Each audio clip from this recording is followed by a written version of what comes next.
Hello, it's Keith Keller in Melbourne, Australia, and we have got a fantastic show today. I always say that, but I'm so excited about this. I just never get sick of doing these. So today we're going to talk about how to get more clients, more connections using LinkedIn Live audio events. My friend America also does these as video events, but I don't want to put my video on, so I'm the audio dude. So we're going to talk about that. If you've got any questions at all about how to use audio events or LinkedIn Live, please let us know. Jump into the chat. We can have innumerable questions. And last week we had 300 comments in the first hour. It was very exciting. What we'd love to happen, we'd really love to happen, is the first 1 hour we want to get 100 comments just for fun, because LinkedIn's changed the algorithm now and is going more towards the long tail. So we don't have to do this in order to get the algorithm working. They're changing that format. We'll talk about that a bit later in the show. We are live streaming and multi-streaming. We are sending this file to LinkedIn and YouTube. And with Restream, you can actually send it to many places as well, which we may do later down the track. And this show is being mostly broadcast on LinkedIn because that's our favorite. And we'd love to know where you are in the world. What time zone is it? What state are you in? What country? What town?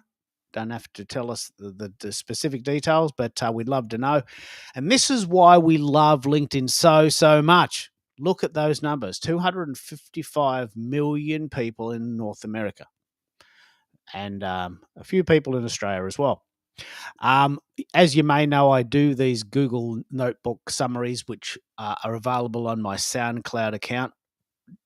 A 100% disclosure, these are AI generated. This is not me speaking. It's just a little way of repurposing. And I did one today that goes 8 minutes, and I'll do another one after the show.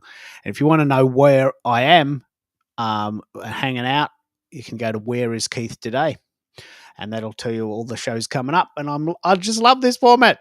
So America, tell us about LinkedIn audio events. Why are they so good? You do both. You do sometimes put your video on. Tell us about it. Hello, Grace from Dallas. Well, it's always a pleasure to hit the airwaves and have an interactive and immersive conversation. So thanks for having me on. I'm a great fan of what you do and what you offer from an audible perspective. You are the pro when it comes to making others sound good. And with good sound comes confidence. And when it comes to putting an event together, if you feel good and sound good, people will feed off of that energy. And that's what I felt was necessary and what was missing in my strategy. Up until last year, I was that keyboard warrior trying the written content, watching others be really good at it, but I couldn't couldn't get ahead of the wave.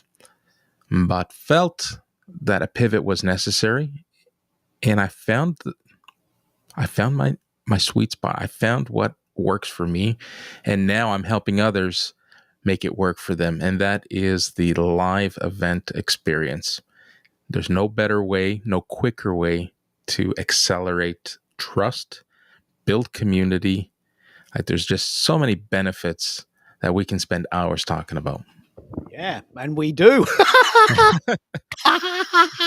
So look, the thing that I love about live events is that, Grace is in Dallas, Texas. I'm in Melbourne, Australia. I've never been to Dallas. I've never been to Texas. I may never go in this lifetime, but we can chat, and she can come on my show and share her stories, and she's got events coming up, and she's got a story to tell, and we can leverage this all around the world. Some people have products that can be purchased with a click of a button. Some people have products that have to be purchased in the town they live. And there's a bit of everything going on here. So I really want to pick up on this. I ran a poll today, and like a lot of people love events, and it's the interactiveness that I love the most. Is that what you love about it? The interaction? The That is one of the things I love the most. It's you front load it with interaction. You're front loading it with people who attend who are either there to support you and can advocate and spread your word, your message. But also importantly, from a marketing lens, you also can pick up buying signals because those who you don't know who show up are showing up for a purpose. And when they engage, that builds, and opens doors to new conversations that you can nurture. The other part that I like the most is the long tail. Is once your event is over, you're now in a position to build a legacy where your replays start working for you. Where if you're just posting content, the algorithm will pick it up for a few hours, and if it gets traction, you might get a couple of days of play out of it, and then it just fizzles out. Your event, you can repurpose, waken it up, use it as part of your funnel. It's great for top of funnel activity. It educates your community and those who want to learn more. If you set it up and design it properly, you can put lead magnets in it, or simply just through your message, people are going to want to reach out and hear more. I love what you're saying here. I love it. Let me just pick up on a couple of key points. You said that interactive events have much more life, and that's the right word. They have much more life than a static post. A post is fast. You can do it now and it's done. And you're on the bus and you've done it. You did it. You did it. You've done it. But they don't have very much life. They sort of fizzle out. Interactive events have a very long tail, especially LinkedIn ones, because they are recorded. So LinkedIn Live events are live now, and that's great. If you can come, you can enjoy them. If you can't come, you can watch the replay, right? And if you don't want to watch the replay, you can actually do some repurposing. We're actually going to talk about repurposing in a minute. Hello, Joshua from Indiana. That's great. I think that's Eastern time, so I'm guessing it's 8 p.m. for you, or 8:08. Let me know if that's correct. You might be on Central time there. It's very important to me that I know where you are, because I'm in Melbourne and it's Wednesday already. It's so far away. It's tomorrow. We are in the future. I feel like Doc Brown, and that reference point actually does play out, because that's what my hair looks like now. But hello, Leah from Monterey, California, which is Pacific time. So that's 5:08 or 5:09 now. So that's good. We've got Indiana, we've got California, we've got Toronto, we've got Melbourne, Australia. And this is the power. We're demonstrating the power on the call itself. Absolutely. Now, yeah, tell us how you're taking this up a notch, because you've bought some tech. I've bought some tech. Thanks to you. Yeah. I've updated my audio equipment. I do have a Shure SM58 mic that replaced my headset that I was speaking out of. And to accompany the SM58, I purchased the Zoom P4 mixer, which allows for just a better quality, better experience. It's got a few gadgets in it, and you're in a better place to talk about the Zoom P4, and I'll let you do that, because I might do it some injustice. Yeah, well, let's pick up on the fact that you've got a Shure 58. America and I, if you haven't picked up this already, America and I have got a really good tag team going. I love talking about tech, and I live in Melbourne, Australia, right? And I'm not that fussed about leaving the house to do events in the city.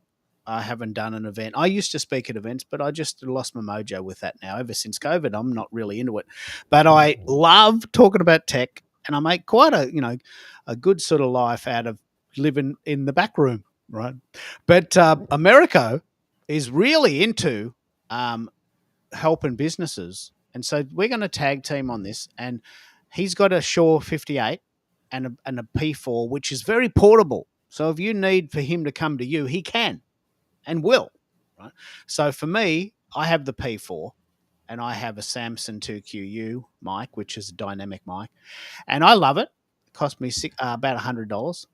They're a lot cheaper in the US, but about $69 now. And we do these shows based on the fact that if you want to be an authority, we believe you should sound decent. Like we're watching some YouTube, actually Instagram videos with these gorgeous women selling things, but they sounded terrible. They were a long way away from the mic, and they sounded like they were in a tunnel. Like I couldn't believe that. I couldn't believe that level of audio quality on such a high definition video. It was a bit of a shock, wasn't it? Well, the question becomes, and I'm speaking from experience here. When you don't know what you don't know, you don't you don't know what good quality sound is supposed to sound like, right? Yeah. So people are talking into their phones, and even though there's tech to boost the sound quality for those who are recording into their phones, but if you don't leverage that, and you can put a great video together and a great message, but if the three of them don't come together and mesh, then everything gets distorted. You look at it just like yesterday. I was scrolling through Instagram. It's like, wow, there's just something doesn't fit. There's an offer that's being made by a marketing agency, and their message resonates. They know who their market is, but if I'm in that market and I want to buy, it's like, wow, I can hardly make out what they're saying. It sounds like they're talking from inside a box. Yeah. It was very hollow. Wasn't it amazing? Like, I mean, I couldn't believe it because the video was HD, probably 4K. And I'm thinking, this is such a disconnect. Such a disconnect. It's like going to this high-end restaurant and the food's horrible. Right? And that's happened to me. You go to this restaurant, it looks $1 million, and you get greeted at the door, and the prices are, are reflective of that environment. And you taste the food and you go, actually, oh God, Carol can make better food than this. I think we'll go home and have pizza. This is awful. How do we get sucked into this? I don't know if you've ever had that experience, but because we're foodies. So this video, which looked great, sounded terrible, and for me, that was a bit of a disconnect. Hello, right. Charles. Hello again. You were here last week, and hello from Hong Kong.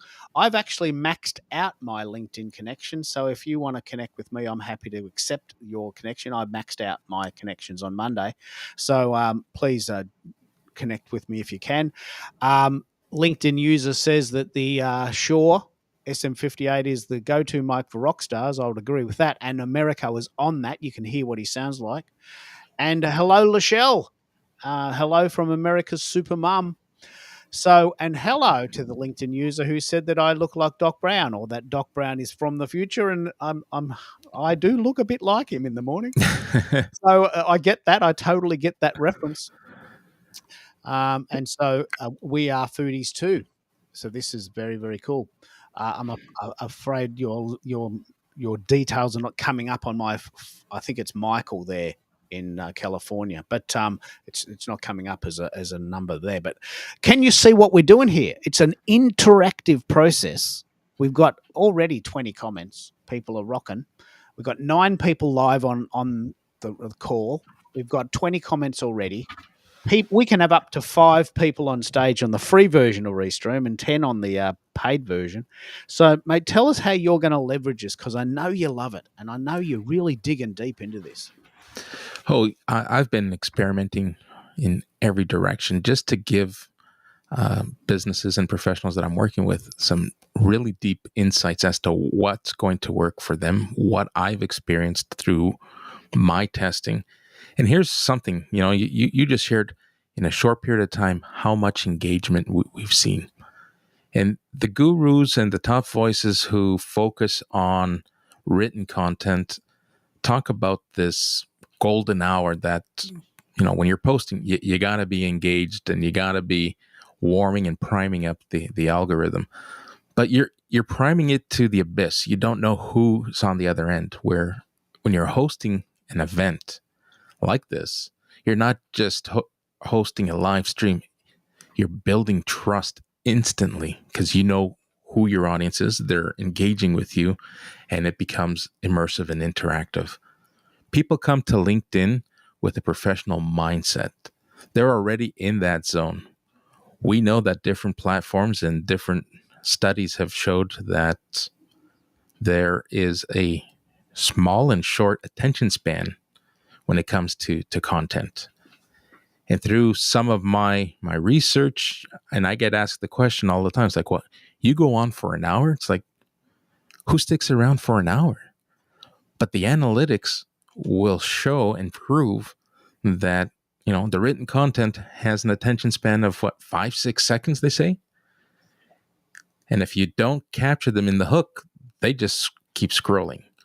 Where if you look at a live event, even a dismal performance, if you were to average 10 minutes of listening time, that is 9 more minutes than you got in your written content. I mean, we've done a lot of research on this. The average person on LinkedIn wants the content to be 15 seconds. That's what they want.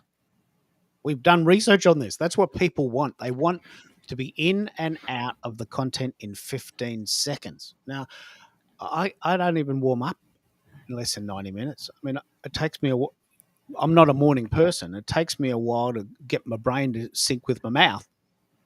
I don't think I could really add any value in 15 seconds. No, I can't either. But here's another thing. If I can add to it, in those 15 seconds, we can easily pick out the vanilla that we know as AI generated content. Now, I'm not here to downplay or talk negative about AI. I use it, I leverage it, and I see the value in it. But when you compare it to anyone's audible presence, anyone's visual presence, you're going to get a better reaction. So if I go back to the stats and the analytics, when I look at each event that I host for myself and for others, the unique views and the people who subscribe to attend the events, I'll have people showing up on the fly that didn't register. So those are eyes that are showing up to an event that I probably wouldn't have seen or known just through written content.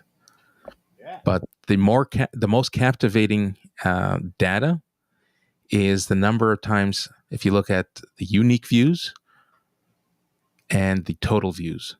So if I'm getting an average of 10 minutes on a 60-minute episode, and my total views are 3-1 and 4-1, that tells me that someone who spent 10 minutes is coming back to pick up where they left off. I love what you're saying here. Let's just really pick up on this. Let's hone in.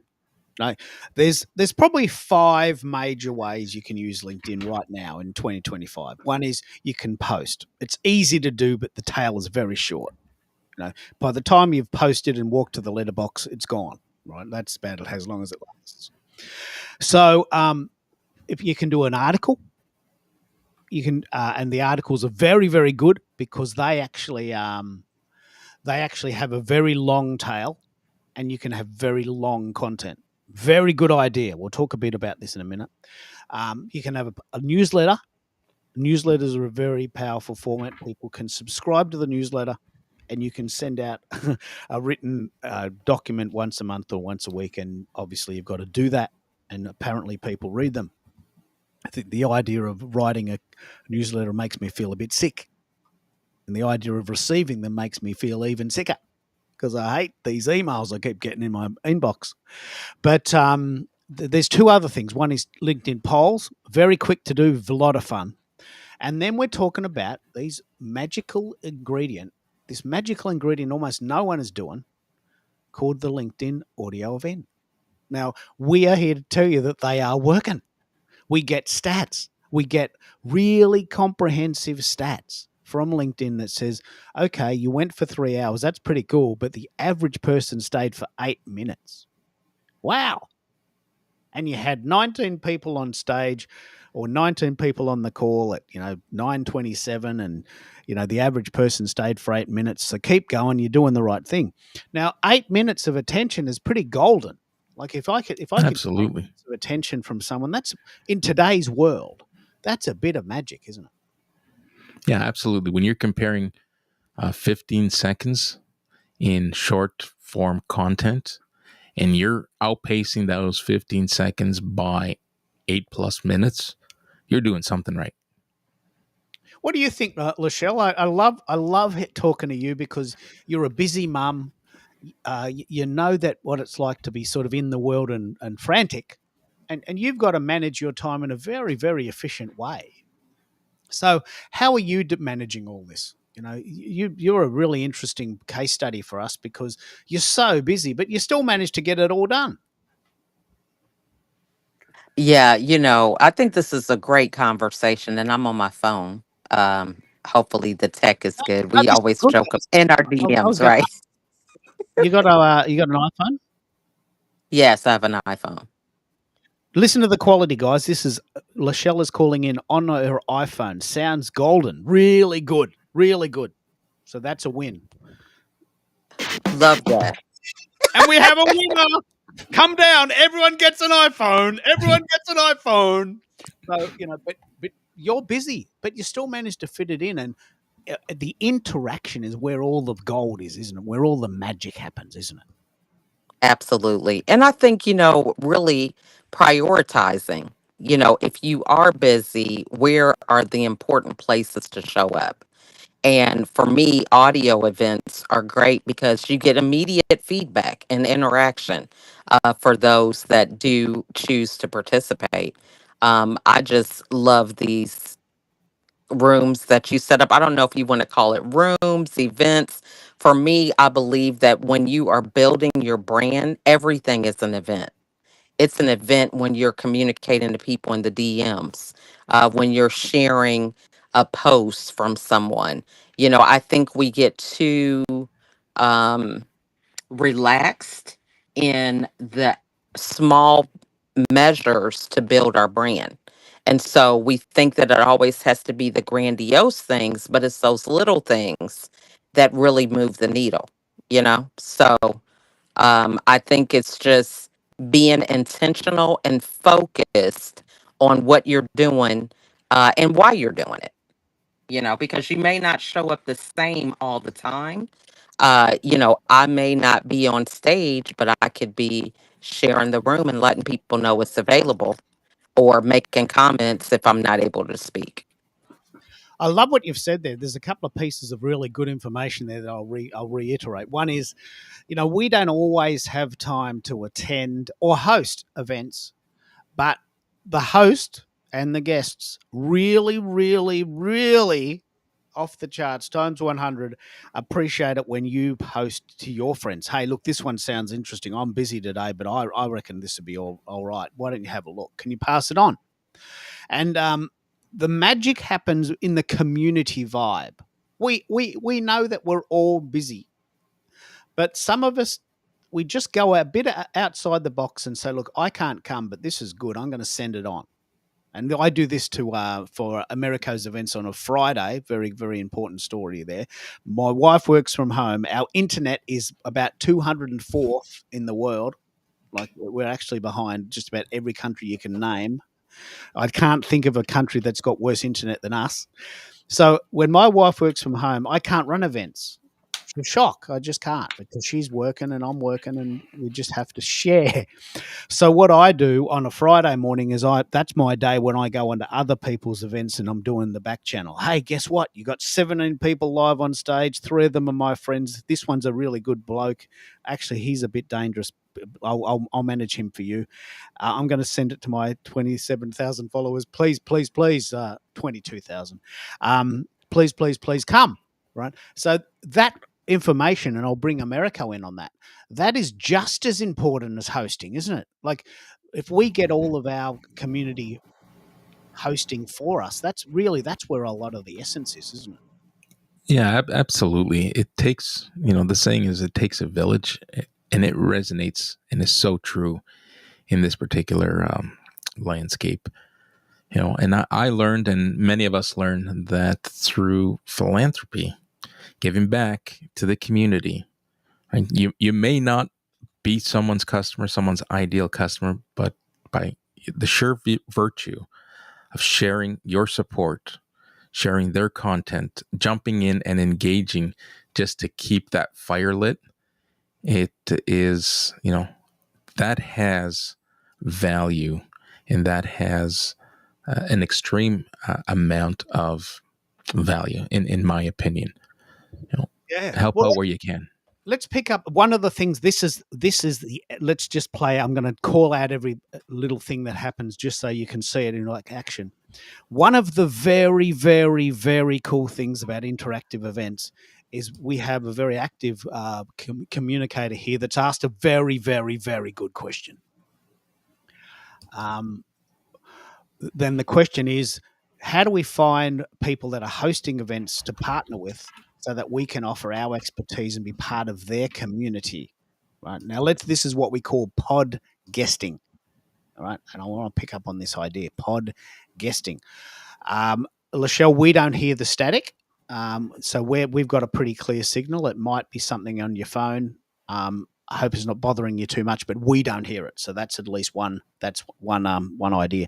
So, do you want to pick up on the idea of pod guesting from 2 points of view? How do we find people that are running events, and how do we put ourselves in their orbit? We want to pick up on this, America? Well, I think that message was shared by Michael. Michael, let's start off by connecting. I think we're second-degree connections. I'd love to have this conversation not only here but offline. In terms of finding people, you've come to the right place, because it's these exact events where people culminate and come together and start to network. You're at this event, you're now asking the question, Keith, myself, Lachelle, and people in the audience might be in a position to say, hey, I know someone who's hosting, who is looking for guests. The question becomes, and you kind of ask that on the tail end of the question, you also want to be able to align yourself and not just show up as a guest and not be aligned with the audience that you're speaking to. So you got to be careful. At first, you may want to jump on just to build that confidence and build that memory muscle when it comes to the whole live events and the best practices, and get your sound and everything checked. But you will reach a point where you want to pick and choose which events you go to. And to your point, you might decide, hey, you know what? After getting a few events under my belt, I'm starting to recognize there's an opportunity here for me to grow my community, scale my business by bringing value through social selling at events of my own. And we can help you with that as well. So very good question. I'm sure if you Googled it or entered in a prompt of some sort with a GPT tool, you'll also get platforms that focus on where to guest and what to focus on. I'm sure there's a fee behind that, because those are businesses who land you talking gigs. But there's many ways to skin this one. I want to pick up on this. I really, really, really want to pick up on this. Hello, we got Michael in the back studio there. Can you turn your camera off and add your photo so that this is the style of show I prefer to do. Let's just see if we can get that working, because this is my style of show. I love the audio-only format. Americo does shows where he has guests on that have their video on, because a lot of people want that. So please connect with Americo. He does lots and lots of shows as well in Eastern time, which is much more conducive to your time zone, and it's in the same day. So let's just play that out. But this is very, very, very important. I have had people come on the show, and you probably even noticed in the comments sometimes when you're hosting, someone will say, hey, I'm a VA and I can help you by doing ... Yeah, okay, well, that's good. But what's that got to do with today's subject? Oh, look, I'm just coming on to tell you what I'm doing. I don't even know what you're talking about. To be honest, I'm not that interested, but I want to promote myself.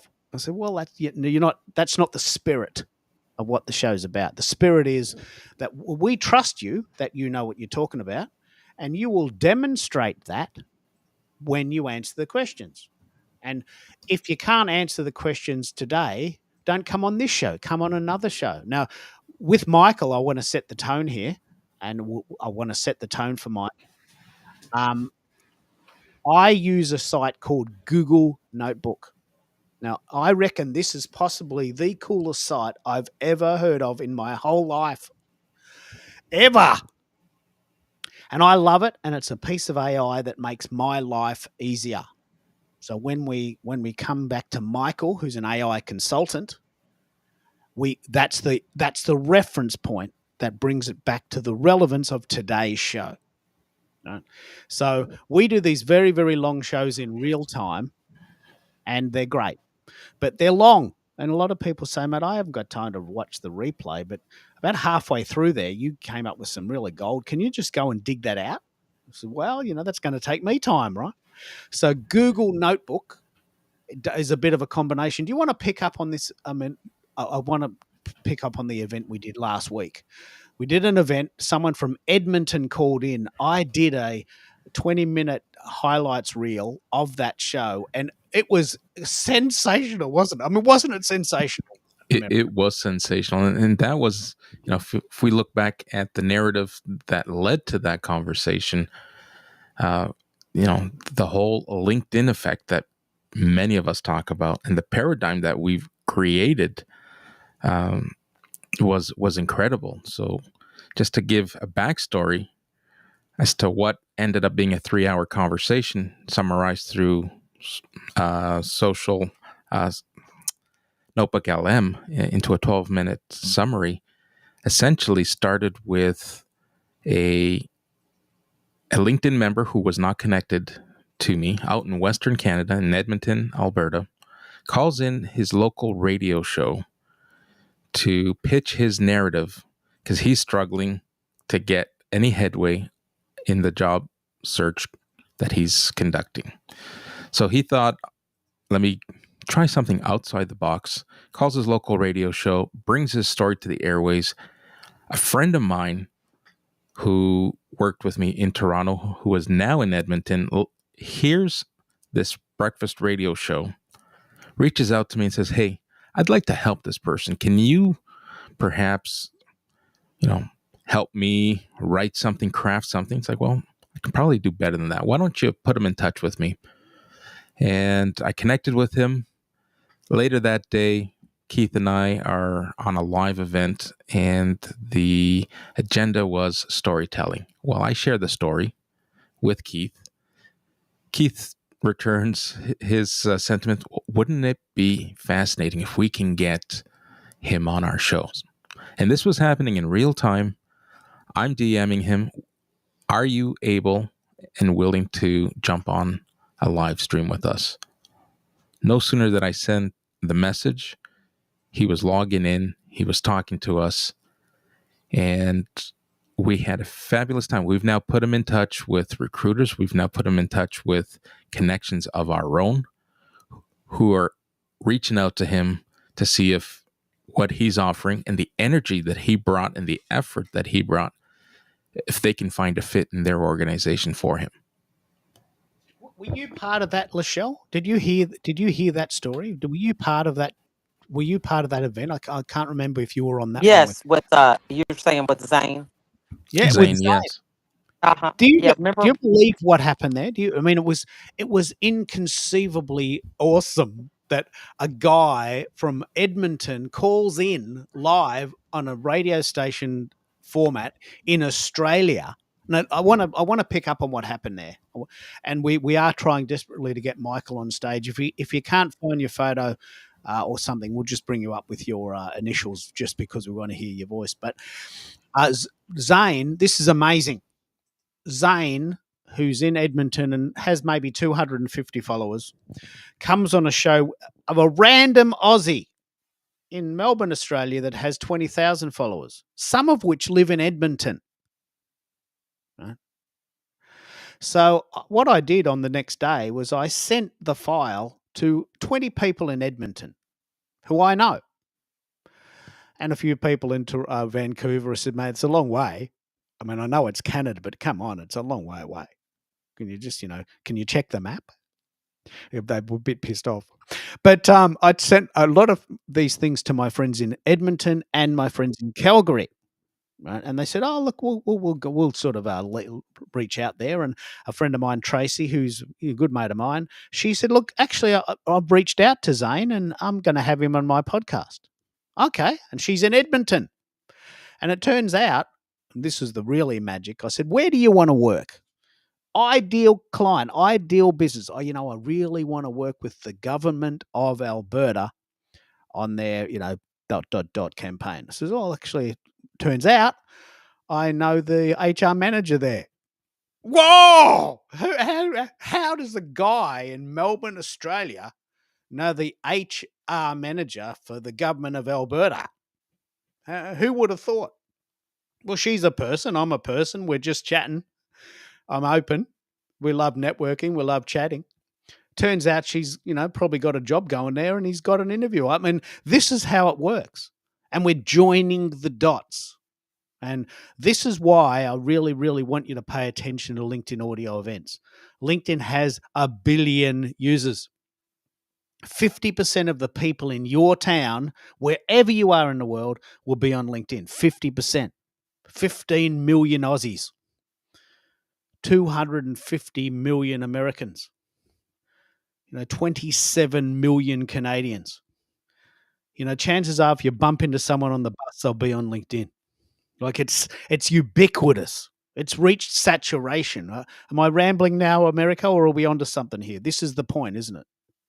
We are onto something. And what we've demonstrated with the Zane story is that the same holds true for other events. So whether you're building community, whether you're launching a product, whether you're hosting a job fair,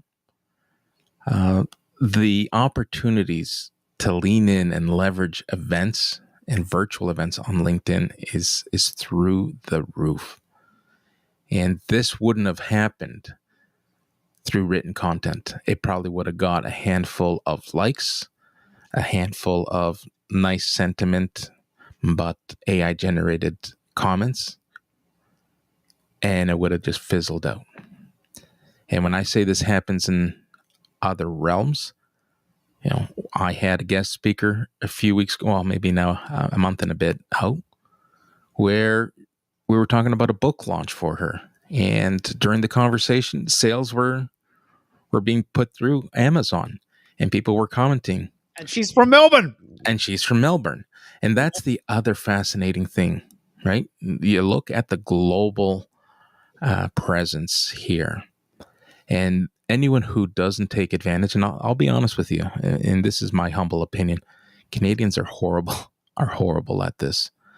If I reach out and try to nurture my community and grow in my own geography, I have a harder time than reaching out to people at opposite ends of this planet who can now connect me with people in my hometown much quicker than me trying to do it organically. So the power of networking, the power of community, coupled with a live event, you can do magical things. And not to forget, and I touched on this earlier, the legacy. Like, we're having this conversation today, but once we go off the air, people continue to hear this message. And if we lean into and repurpose it and condense it through, Google LM, Notebook LM, and compress it into a consumable size of content, we can continue to create this legacy. Yeah. And it all started. Let me pick up on this. This is because this is a very, very, very new format. Both Grace and Michael haven't worked out how to add their photo, and that's okay. It's a new format. It's sort of a little bit complex, but let's pick up on the long tail. We run an event Wednesday, the 30th of July, just in case you're watching this as a replay, 2025. And please, I want you to comment in 3 years' time when you find this and tell me how long it lasted. This will live forever. But it's a long event. So what I do is I use a really cool site called Google Notebook, which takes the YouTube file and compresses a 3-hour video into a 20-minute file with the highlights. Now, I'm going to do this today to demonstrate this. But Michael, jump in. We'll figure out how to add your photo later. Tell us what you do and what's your take on Google LM. Let's see what sort of sound you're getting there. We got you there, Michael. You probably just need to unmute. And if not, I'll give you a couple of minutes to work that out. And if not, I'll go to Grace. Grace, are you using LinkedIn audio events? And have you heard that story we talked about with the guy from Edmonton? No, I have not heard the story. And hello, everybody. How are you, Keith? It's been a long time. Thank you for having me. This is such a great topic. I have not heard of this story, unfortunately. So I cannot speak to the story per se. Well, let me just pick up on what happened. So this is exactly what happened. And you got to have a little bit of chutzpah here. You got to have a little bit of courage. Last week, we did a show, which arguably may well be my best show ever. The guest didn't come. An hour before the show, the guest said, "Look, I've decided, Keith, I'm not coming." Oh, wow. Thank you. Thank you. I chased her up like every second day for about 3 weeks. Are you going to come? Can you come to a sound check for me? Here's the link. It's very easy. Just come and go, and you can stay for 5 minutes, but I just need to hear that you've got a setup. You're the guest. I'm highlighting you. I want you to sound good. Right. And she got a bit sick of me. And an hour before the show, she says, "You know what? I've decided I'm not coming at all." Ooh. Okay. So there I am. Wednesday morning, no guest. I'm sitting at the screen going, I actually don't know anything about this topic. And I was really leaning in on her to help her. She's got a TED talk and she was pretty clever. So Americo jumps in about 5 minutes afterwards. I was just struggling. You got to hear the first 5 minutes. It's hilarious. And Americo jumps in and says, "Mate, I got an idea. I can hear your pain. I can hear your pain. And I just heard this guy on the radio today. Why don't we get him on? And why don't we get him to tell his story?" This guy who couldn't get a job in Edmonton, out of sheer desperation, rang the breakfast show in his town, and they said yes. And someone in Edmonton heard that story, told Americo. Americo told me. I'm in Melbourne, Australia, telling all my friends. Now I'm telling you, and you live in Houston, Texas. The story's going wild. Right. And we actually mentioned the TikTok video of the cranberry juice story. And it was just an hilarious story. Just an hilarious story. We've got a couple of people in the back studio. Sarah, if you can you turn your camera off and add a thumbnail? Because we prefer this thumbnail look. It's not a live video show. It's an audio only show. Of course, you don't know that because I didn't tell you. But if you turn your camera off and add your thumbnail, it'll appear like this. And this is the style of show I prefer. If you can. If you can't find a photo, we'll just add your initials like we're doing here for Grace. GGGG. I don't know if you've seen that, Grace, that Eddie Murphy movie. GGGG. What is that American movie with Eddie Murphy where he plays it's called Holy Man, isn't it? Have you seen it? Set in LA? I'll find it in a minute. But there it is. We got you. So can you imagine, Grace, the absolute courage of this guy called Zane from Edmonton who had the courage to ring a radio station and say, "You know what? I'm having trouble getting work. Can you help me out, please? Can you help me out, please?" What a winner. Don't you love that? Yeah. What is the saying? Closed mouth don't get fed. The closed mouths don't get fed. Right. Isn't it great? Isn't it great what we're doing here? This is fantastic. Yeah, I agree with you. And you know what? I love the fact that you brought back audio. We used to do a lot of audio back then, and with these video options now, you cannot really have a conversation without going through a whole makeup phase and getting ready, getting the right lighting, getting in the right rooms and things like that. Kind of just the prep for videos is quite a bit. Although often it's a lot of times you see a lot of folks coming just natural as well, just kind of the way they are in the places that they are, whether they're in their cars or on their walks or whatnot. So I'm glad you brought this audio option back. So this allows us to have conversations without having to stress over the rest, right?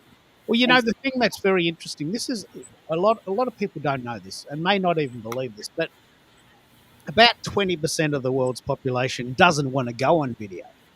Right? Now, we're missing their voice. No, it's their choice. If they don't want to go on video, they simply don't attend. They just don't go. We miss them.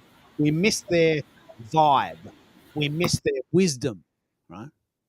And so I've decided that I'm going to be the voice of reason for the 20% of people that don't want to come on camera because they have awesome things to say as well, right? where do you get the 20% from? What do you think it is? I don't know. I'm just like, is that real?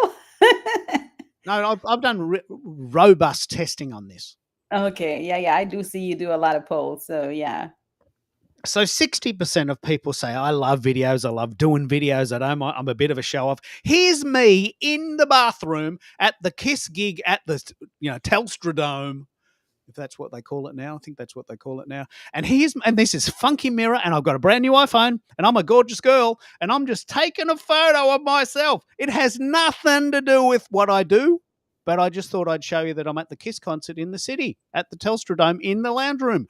What a waste of time. I really, really hate those posts. Really. But what's that got to do with anything? But 20% of people say, you know what? And Americo alluded to this. I know what I know. And I know that I know it. But I'm having a little bit of trouble telling you that I know it. Right? And I want to be that voice for the silent achievers, the quiet achievers that just get on with it, but don't have to rant and rave. No, I'm not going to tell you that I bought a new car. Oh, I went to Japan, but you don't need to know that. I'm not going to hire a Ferrari so I can just take a photo of me in a Ferrari. That's not who I am, right? And I want to be the voice for the quiet achievers. Is this sort of what you're alluding to, Americo, that Canucks are not that good at promoting themselves? Well, I don't know if it has anything to do with the whole self-promotion. It could be a mix of that along with just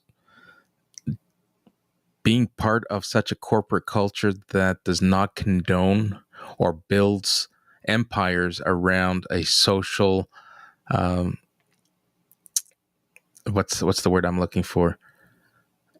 There's social media protocols. You can't go on social media if you work with our organization. If you want to go on social media, everything needs to be vetted through our organization. So it's so stifling that people probably say, you know what? It's best I just not go on it at all.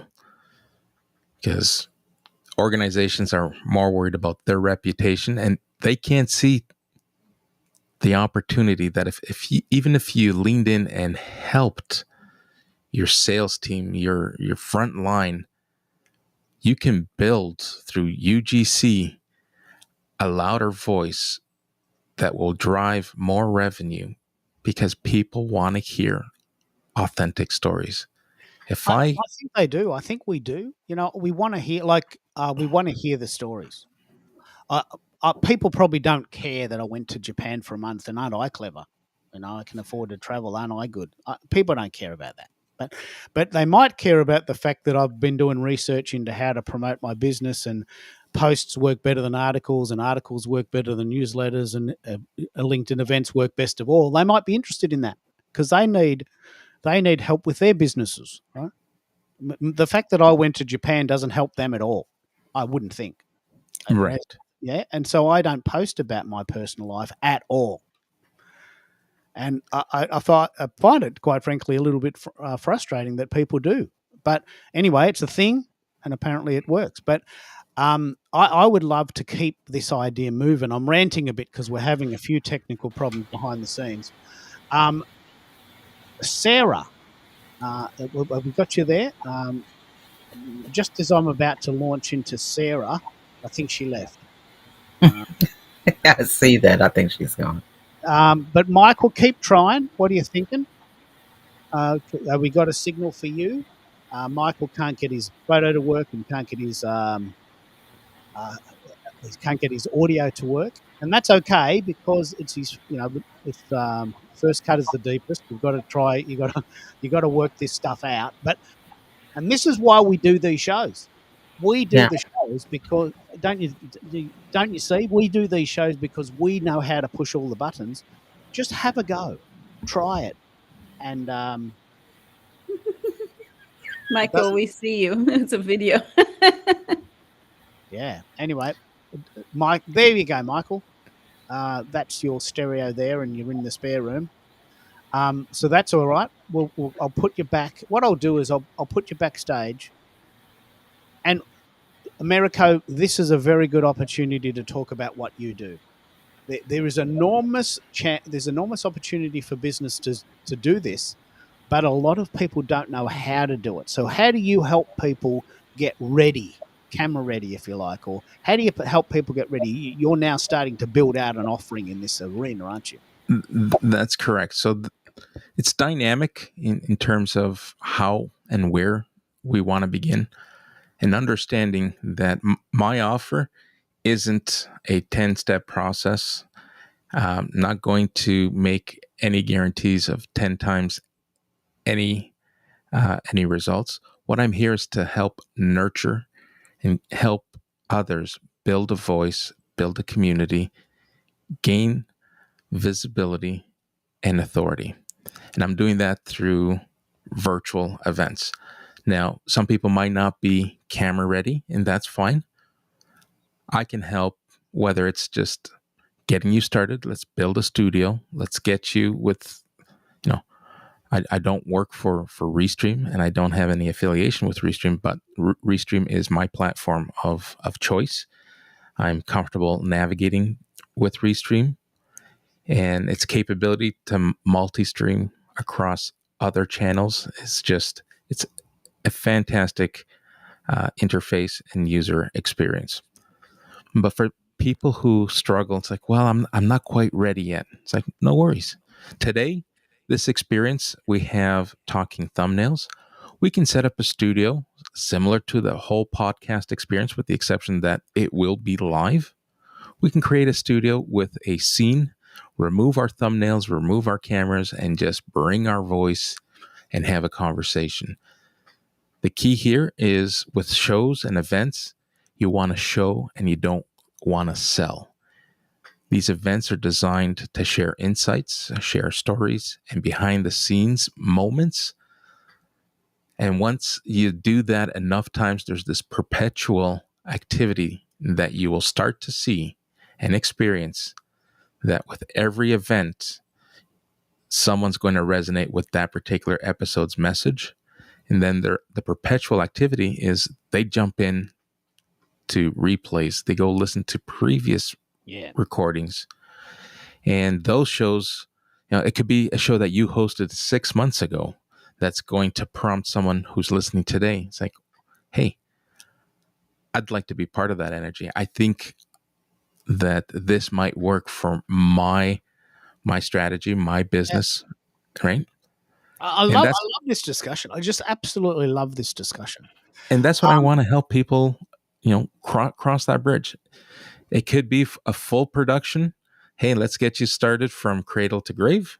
Let's get you set up. Let's get you live. Let's help promote. Or it could just be, here, let me support you until you're ready to go on your own. And once you've got that confidence, you wean off of the support that I provide, and you just become another happy customer who refers your friends and your family members. Hey, talk to Americo, talk to Keith, they'll be able to get you sounding good and set up right. The social audio sound check shows, which I do on Monday nights at 8:00, 5:00 in Pacific, and 10:00 Tuesdays for me. We have lots and lots of fun doing exactly what we're doing today. That's why I do them on Tuesdays, so we don't have these tech problems. But new people come all the time. Michael, I think, has got a working mic. Let's see if we can get him up. Michael, have you got a signal? Yes, can you hear me? We can. Hey, how about that? There's magic happened. It turned out there was a setting, so here's for future reference for all of you non-techies like me. So there's a setting in your iPhone or whatever phone, probably it works with other non-iPhones, but you have to actually unmute your microphone or allow your microphone specifically for LinkedIn. And I never knew that, and now I learned something. How about that? You have a winner. I'm So- a winner. What I'm really interested in, Michael, is your work with AI. Have you heard of Google Notebook? Are you using it? What's your take on it for people that haven't heard of it? Yeah, great question. Heard of Google Notebook. Haven't dived into it super deep, but that's not because I'm not interested in it. Just kind of up to my eyeballs with, you know, AI and non-AI. So, but I am a Google person. Like I use Google, the Google Docs and all that. So I'm pretty much a Google fan and use all their stuff. And so yeah, I should probably dive into the Google LM and mess around with it a little bit. Just literally, I haven't had that much time lately. So yeah. Okay. There's a bit of echo coming through. I'll mute you while I'm chatting. I just want to work you through what Google Notebook is and why it's so good. So our shows go a long, long, long, long time. And a lot of people say, mate, can't you just give me the highlights? Can't you just give me the good bits? So what happens is Google Notebook takes a YouTube video and compresses it to 10 minutes. It sucks. It's amazing. It sucks up all the goodness and puts it into a highlights reel at this stage, July 2025, only audio, but video is coming. So and it's done in the style of a breakfast show presentation with a guy and a girl talking. Hey, did you hear that there's this new thing coming? It's in an American voice. And so it's very, very, very good. Like, it's extremely accurate, and it sounds good. The sound quality is excellent. And it's just really, really, really powerful. And what I do as a bit of a demonstration is I put these on my SoundCloud account. I put my sounds in the cloud.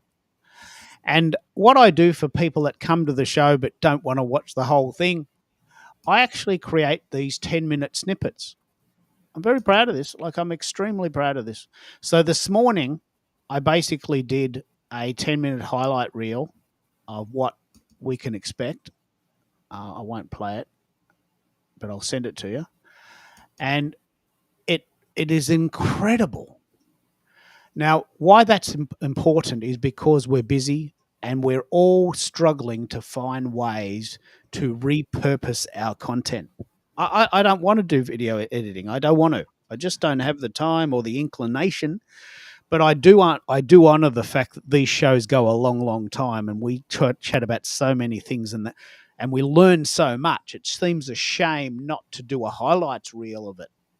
Is that your take on this, Americo? Do you want to pick up on, as a user, as a listener, what this feels like to get one of these highlight reels? Well, the highlight reels are just fascinating. I got to find the time and the platform in which I would recirculate it, because my strategy is slightly different at the present time. but this whole compressed Google Notebook experience is really starting to grow on me. But today I'll share what I do that might be differently, but leaning in on the whole repurposing of these conversations. I too at one point struggled with my content, and I found that my shows that I was creating as part of my marketing strategy or my content strategy was competing with my written content, and it was driving me insane until I realized, like, why am I making this harder on myself than I really need to? Why can't my written content complement my shows? And that's exactly what I did. It was a pivot in time. It happened just at the turn of the calendar, and my content started to take a look and feel where I was either writing about upcoming shows, hosting the shows, or writing about what takeaways we had from a show, where you're compressing it into this soundbite. I'm taking my lessons learned, and I'm taking my content and I'm embedding it in my newsletters, in my articles. So I'm still leveraging it, but just not in the same format that you are. But man, oh man, what you have going on SoundCloud and what you're able to do using and leveraging the Google Notebook LM. Listen, Sunday? I asked you if you were up to an impromptu test. I wanted to conduct some activities, and I thought, hey, 10, 15 minutes. I got a few things that I've been working on, and I figured we'll jump in 10, 15 minutes. It's an impromptu live. I want to be able to test what I've built and see if it resonates. And we turned that 15-minute test into a 2.5-hour conversation. Yeah. And that is a perfect example where I can now take that 2.5 hours and say, hey, did a test this weekend and take a listen. Here's what happened.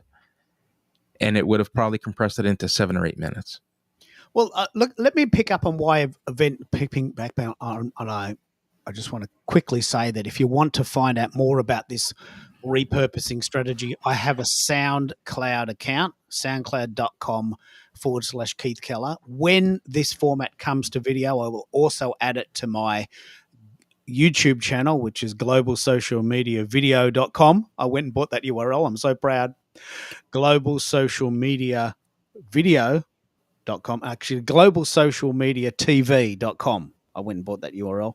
And so all of my shows that I do on YouTube are there. But when this format comes to video, I will be adding them there. Right? And I think my SoundCloud account is globalsocialmediaradio.com. I think that's what it is. I think that more. But anyway, I'm doing so much stuff, I forget my own name sometimes. But the reason why these shows are so powerful, and a lot of people ask me this question. I don't want to do a 15-second video about what I'm talking about because I don't know everything. What I love is that 90 minutes into a random conversation, a person that I don't know from the other side of the world comes in and tells me something I don't know. And I learn something. And I'm thinking, I didn't know that. I don't know this person. What's going on? That's how I learn. That's how I live. Now, you can only do that if you have the courage to go live and say, look, I don't know where this is going. Anyone out there? 10-4, good buddy. Anyone out there? 10-4, come on in. What's it? What, CQ? Can I get someone calling in? And you have to have the sort of courage, the bravado to say, look, I'm just going live. Who's there? And there's a billion people on LinkedIn. Someone's going to come. And they do, don't they, Americo? They come. Absolutely. So what we're doing, so we've all heard of the CTA or the call to action. What we're creating here is a call to conversation. Right? We're inviting people to join our conversation. We're inviting people to comment in this immersive experience. And that may happen in the written format. People will engage. You'll get an emoji, you'll get a comment, but that fizzles out. But being present, being in the moment, and putting a call to a conversation and having someone respond and engaging in real time, there's nothing like it. There's nothing like it. Because I don't know everything. I've been around the block a few times, a few more than I want to admit. And I do look a lot like Doc Brown now, which I'm not that happy about. But I don't know everything. And when we're talking about Google LM and AI and all these things, I don't even have time to research everything that's going on because there's just too much. But when a human being comes and says, let me dumb it down for you, Keith. Here's an idea. Have you tried this? Whoa. No, I haven't. I haven't tried that. And now suddenly I've got a focus in a sea. And just in case you don't know what this show is about, this concept that I'm doing every Wednesday is called Anchor Day, which is why I have the anchor there, just in case you're wondering what this image means. Because I feel very overwhelmed with all of the content that's coming at me all day. Now, I could just shut my eyes and watch TV all day if I wanted to, but I want to learn, but there's so much of it.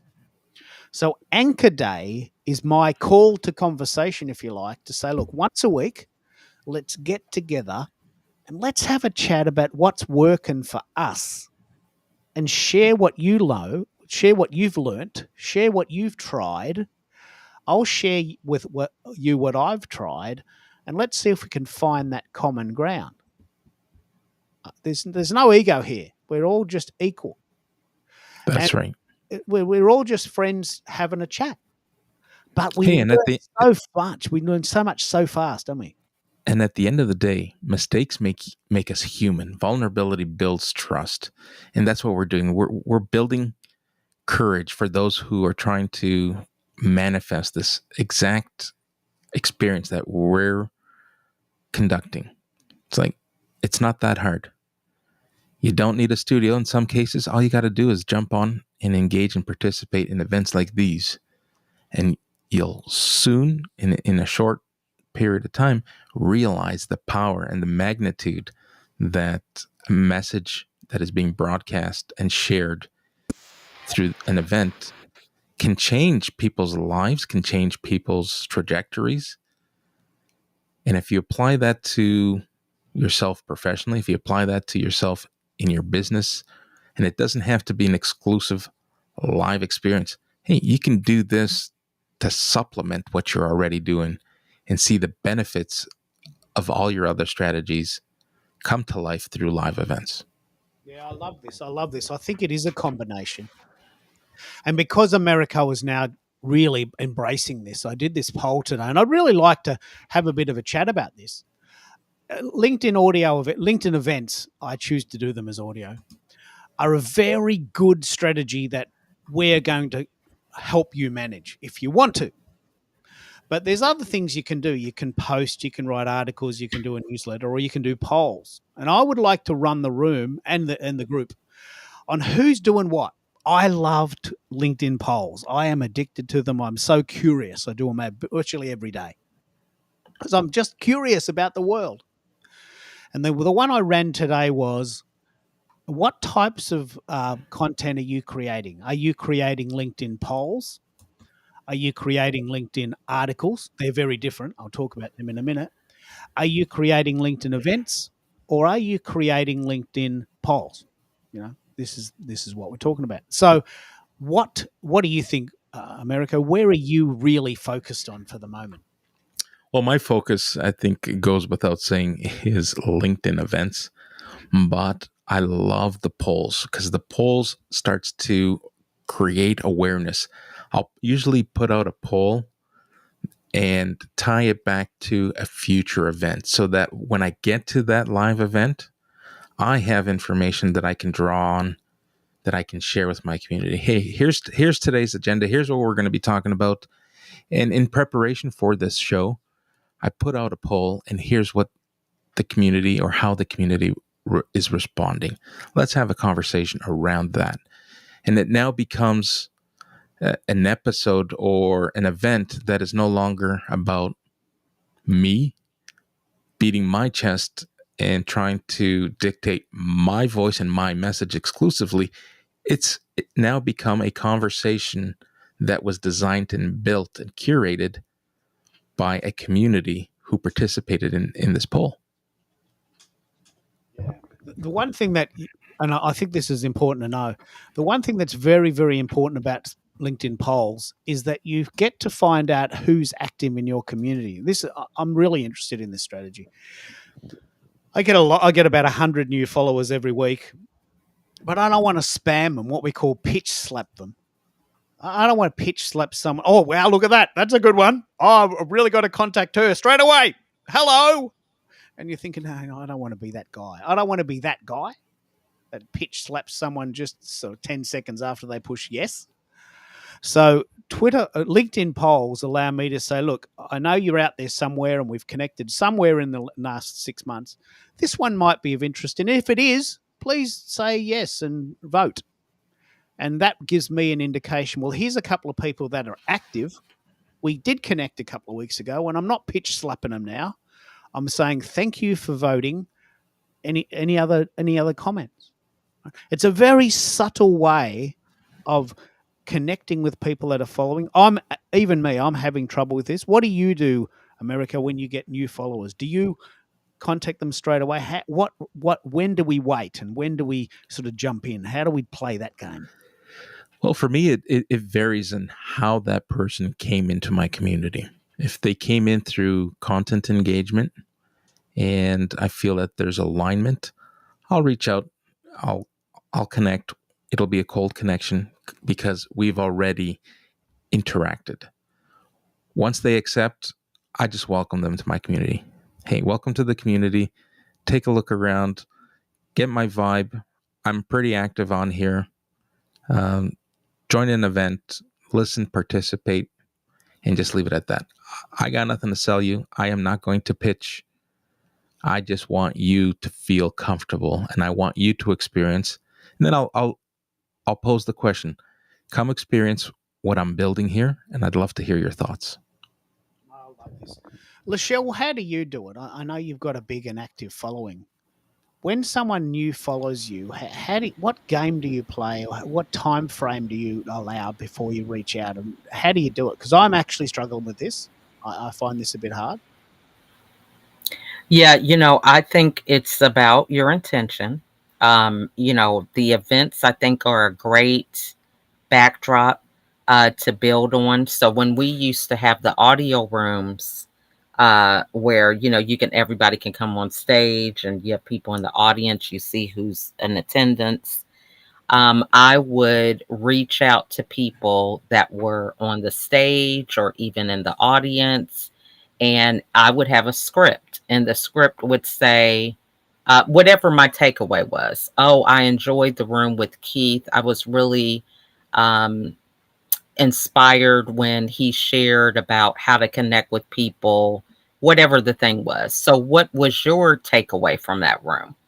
I would pose a question and I would copy and paste it to people, because I think a lot of times we make things too complicated, right? Where we're trying to follow a formula, which I get that because it's good to have a process. But when you're doing things organically, I think you can accomplish more, so just reaching out to people in real time is another thing.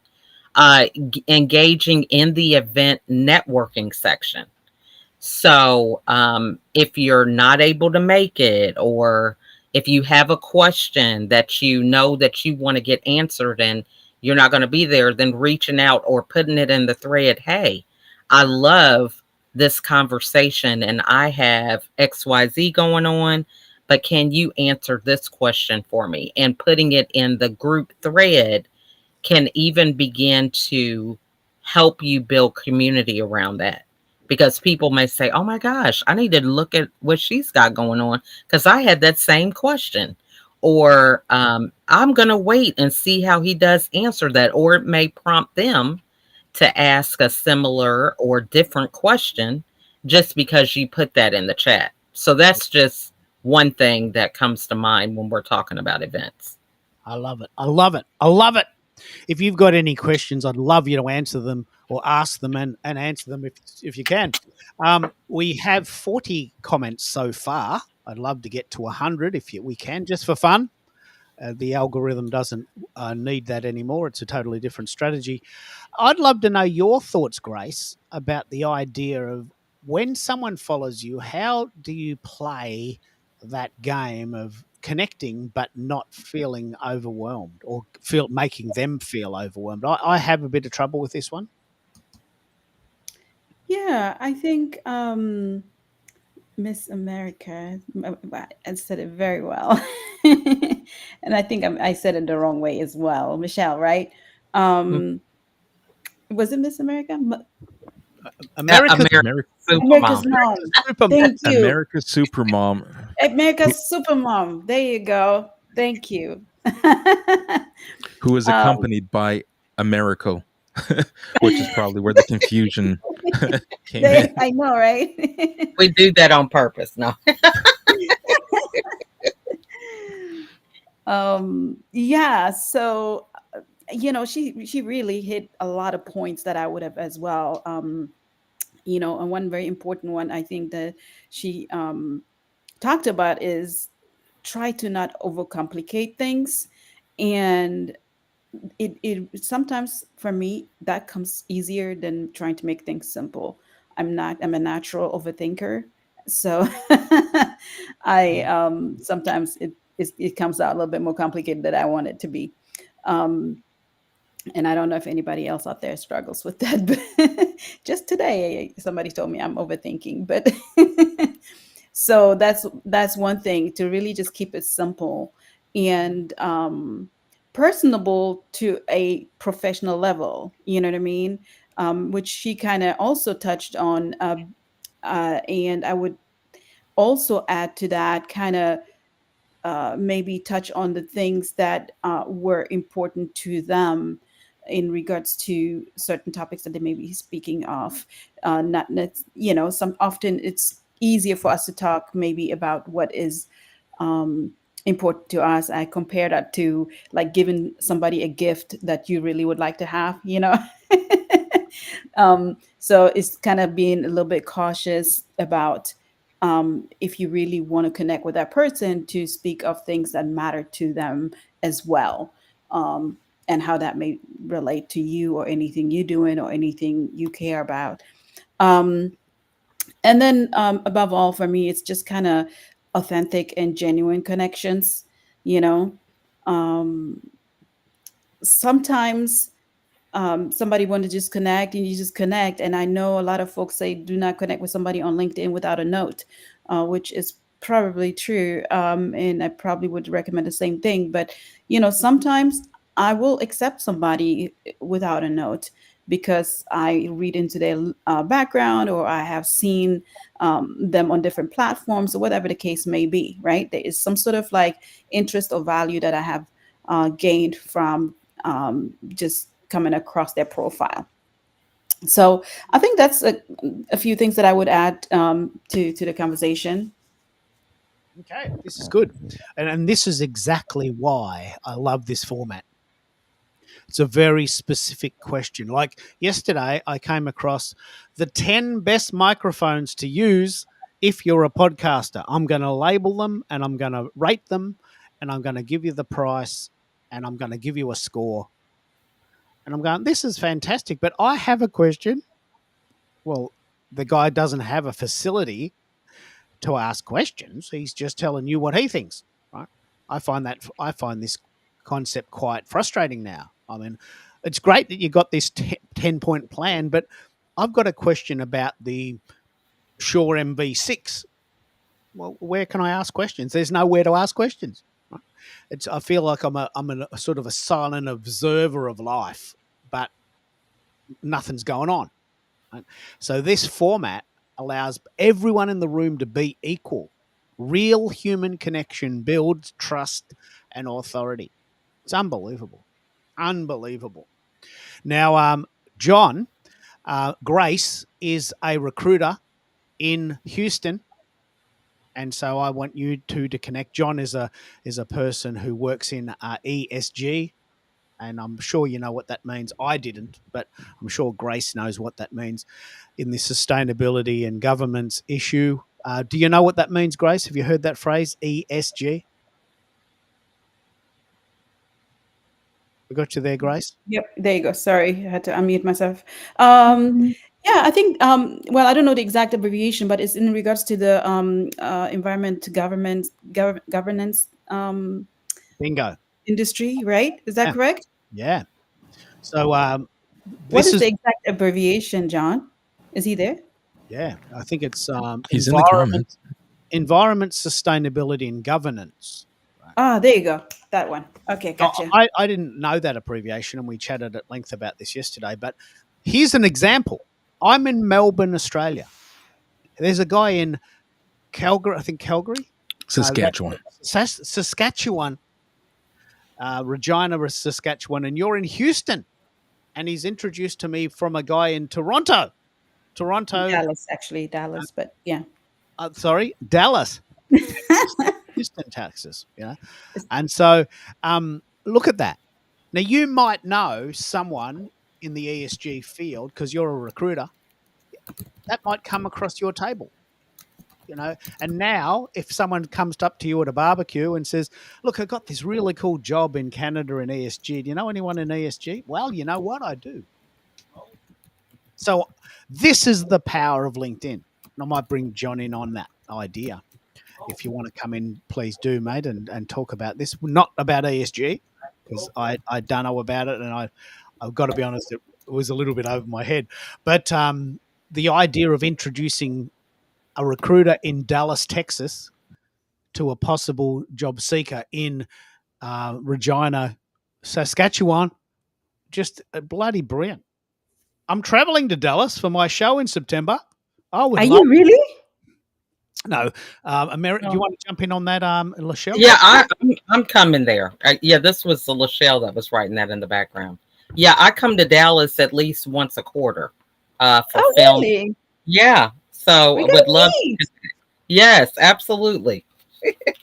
Yeah. Let me set this up. This is the reason. This is the reason I do the show. Now, I've never heard of this stuff before. Keith, if I may jump in real quick. Yes, please. I don't know if you remember, but it was you who connected me with somebody else in Houston while I was in Houston. Do you remember that? That's possibly why. Was that Martha? Yep. Yeah. Martha! We Lachelle! We're back up again. I know.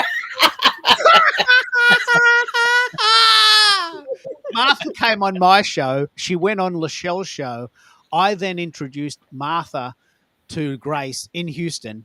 The world spins around. Yeah. It really truly does. The world spins around. Now, what I want you to do, please, please, please do this for me. I have a little game that I play called the Keithy. And what the Keithy is two people who have never met, who met on my show, meet in real life and take a photo and say, hi, Keith, we did it. I love that. That's good. And I just coined this phrase, a Keithy, because I'm not in it. Yeah, I not think we did that. We did that with Martha. Yep. Mhm. Now that is the internet 101. You could go to Dallas, and you've probably been to Dallas many times, but you've never met Grace. And she's right there. She's right there. You probably passed her at the airport. Right?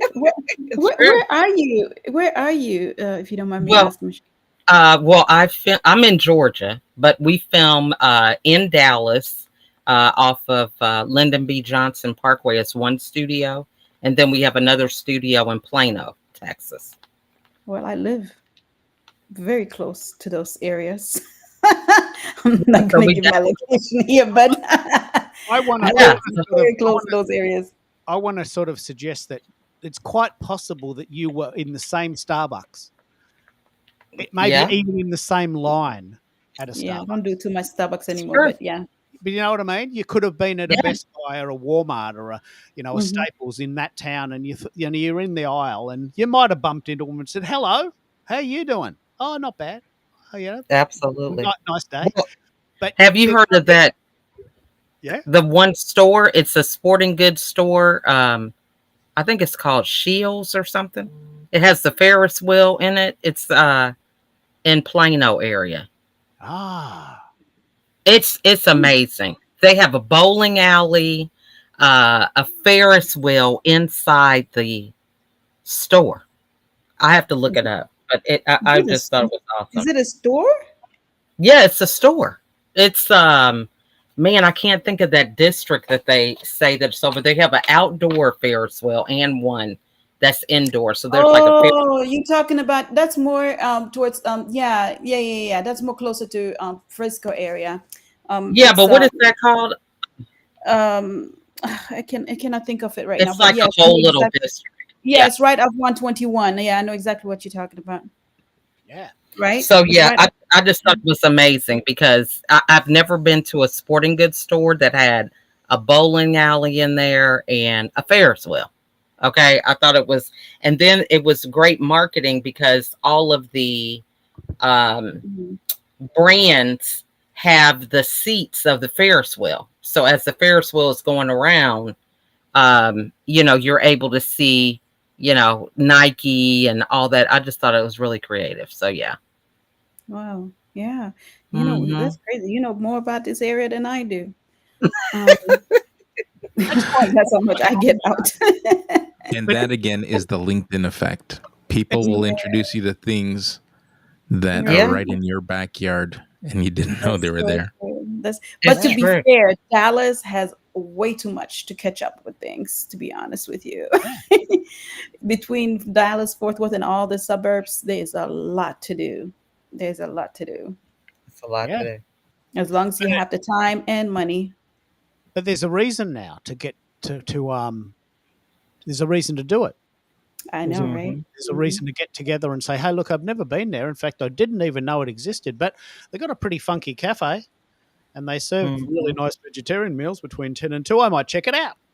So, Hmm. what I'm doing here at America has coined this as the LinkedIn effect. Now, if you did a post on LinkedIn, that would last about 8 seconds, and you might get a few things happening. If you did an article, it might work. But the human connection, like it resonates at a deep, deep level, doesn't it? And I guess that's what I'm Hmm. sort of doing here. So Hmm. I think it's a miracle. Yeah.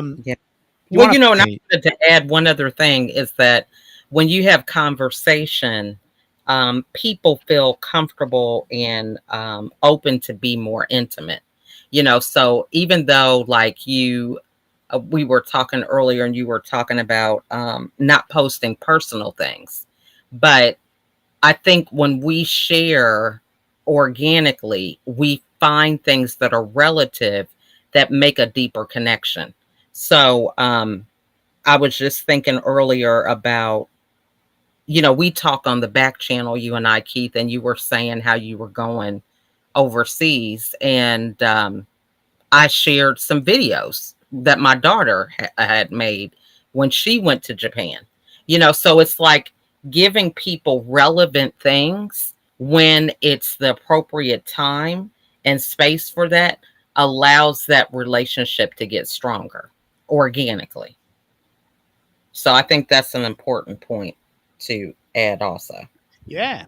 So, as a point of reference, we went to Osaka. Now, I've never mentioned this before, but Osaka has a really cool town district called Rinku Town with a Ferris wheel and a shopping center. Now, with a little bit of imagination, I could imagine myself now in Frisco. So they've got a Ferris wheel and a shopping center. The Ferris wheel turns green at night after 6 p.m. And there's a big shopping center. I could have been in a shopping center in the US. I could have. So Mhm. that's something we now have in common. We've been to a shopping center with a Ferris wheel. Now, I would never share that in the normal course of events, but because we're now talking about it, I'm going to find a way to share that story. Don't you think that's cool? here's another thing about the whole story concept. When it comes to written content, you hear a lot of coaches, a lot of businesses, a lot of people who coach LinkedIn and try to help others improve their LinkedIn experience. I get the sense and the vibe that they're selling a service that is intended to gain virality. Like everyone's yeah. chasing the impressions, chasing the written engagement, and it's all fluff. Where with live events, we're not about virality. We're about going deeper, and with the right message, even a small audience can lead to big opportunities. Yeah. Right?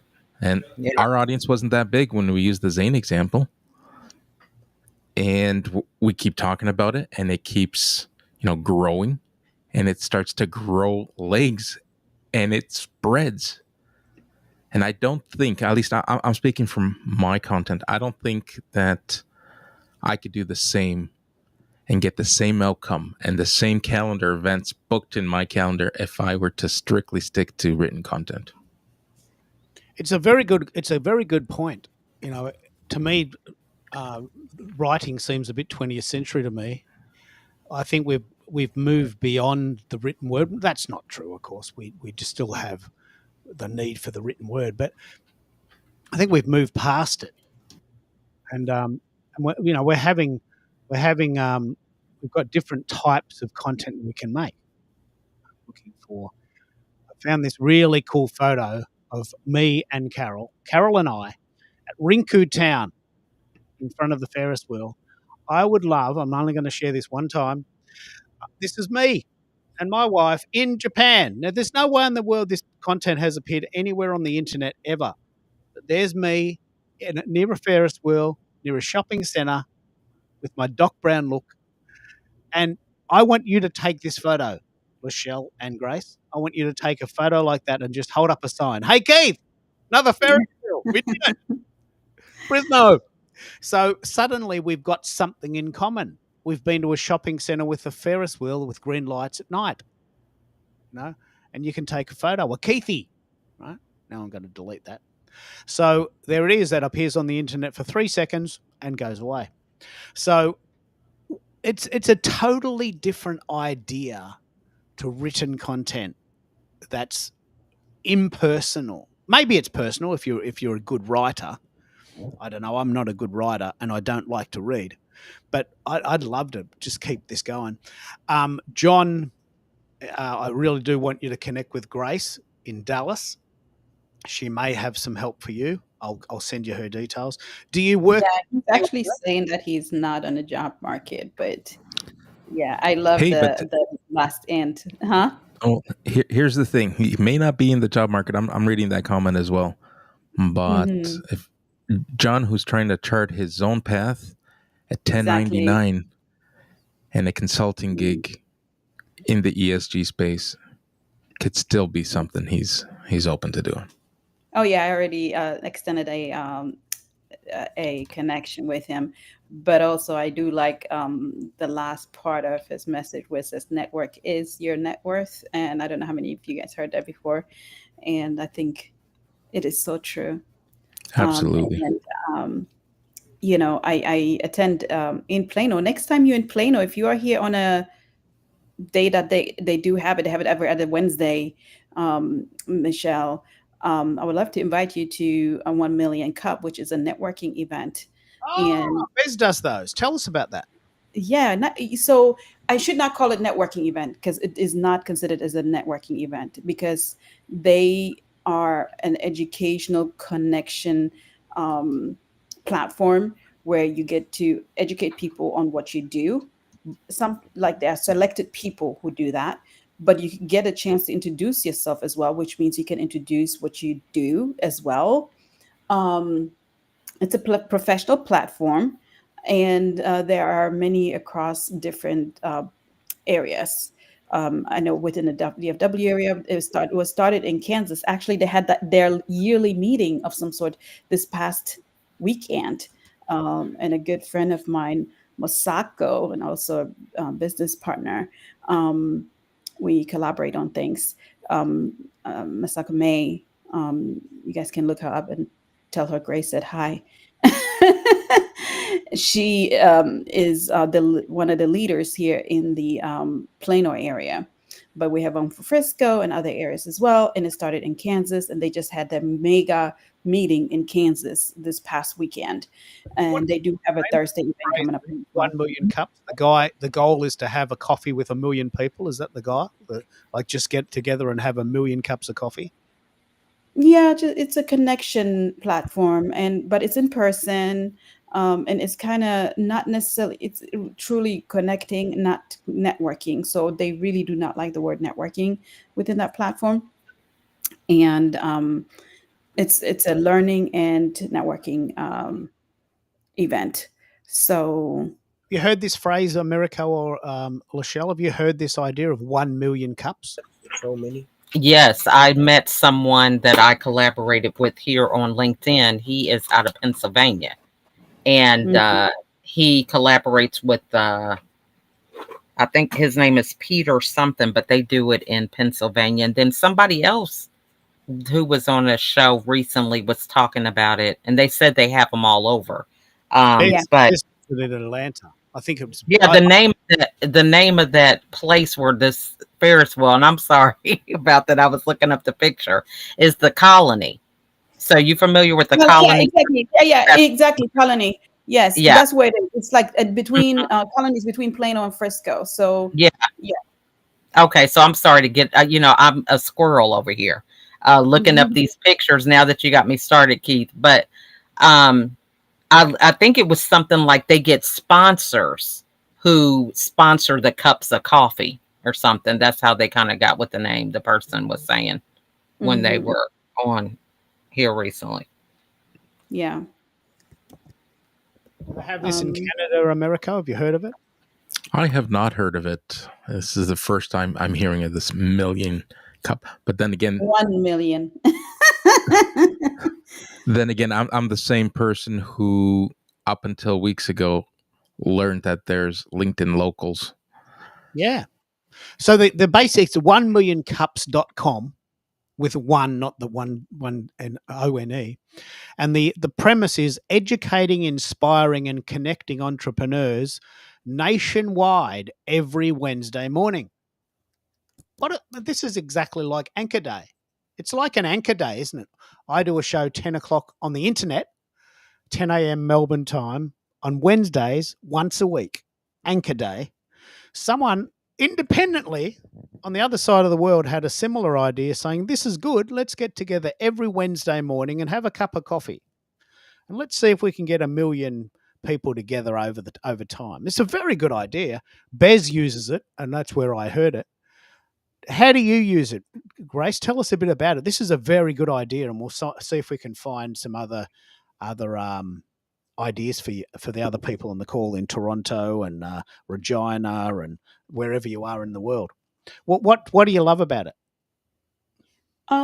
First and foremost, it's really a connecting type of, and they emphasize that and they try to live it out, right? It's like the connecting part and learning from one another and truly understanding what the other person does out of kind of care and not necessarily just like a pitch, you know what I mean?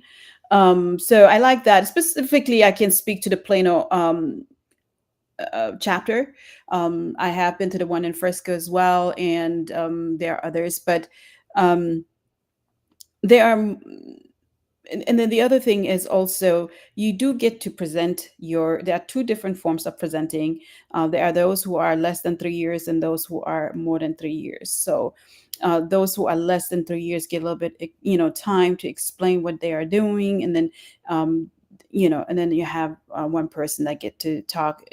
Also, as far as asking question, they're not allowed to receive questions if you have been there, if you are a senior per se, right? If you have been with your company for a long time. So it doesn't come across as though you are selling or pitching, but you are actually just explaining the benefits and, the story of your company and so on. And is there a fee, an annual fee? How does it work?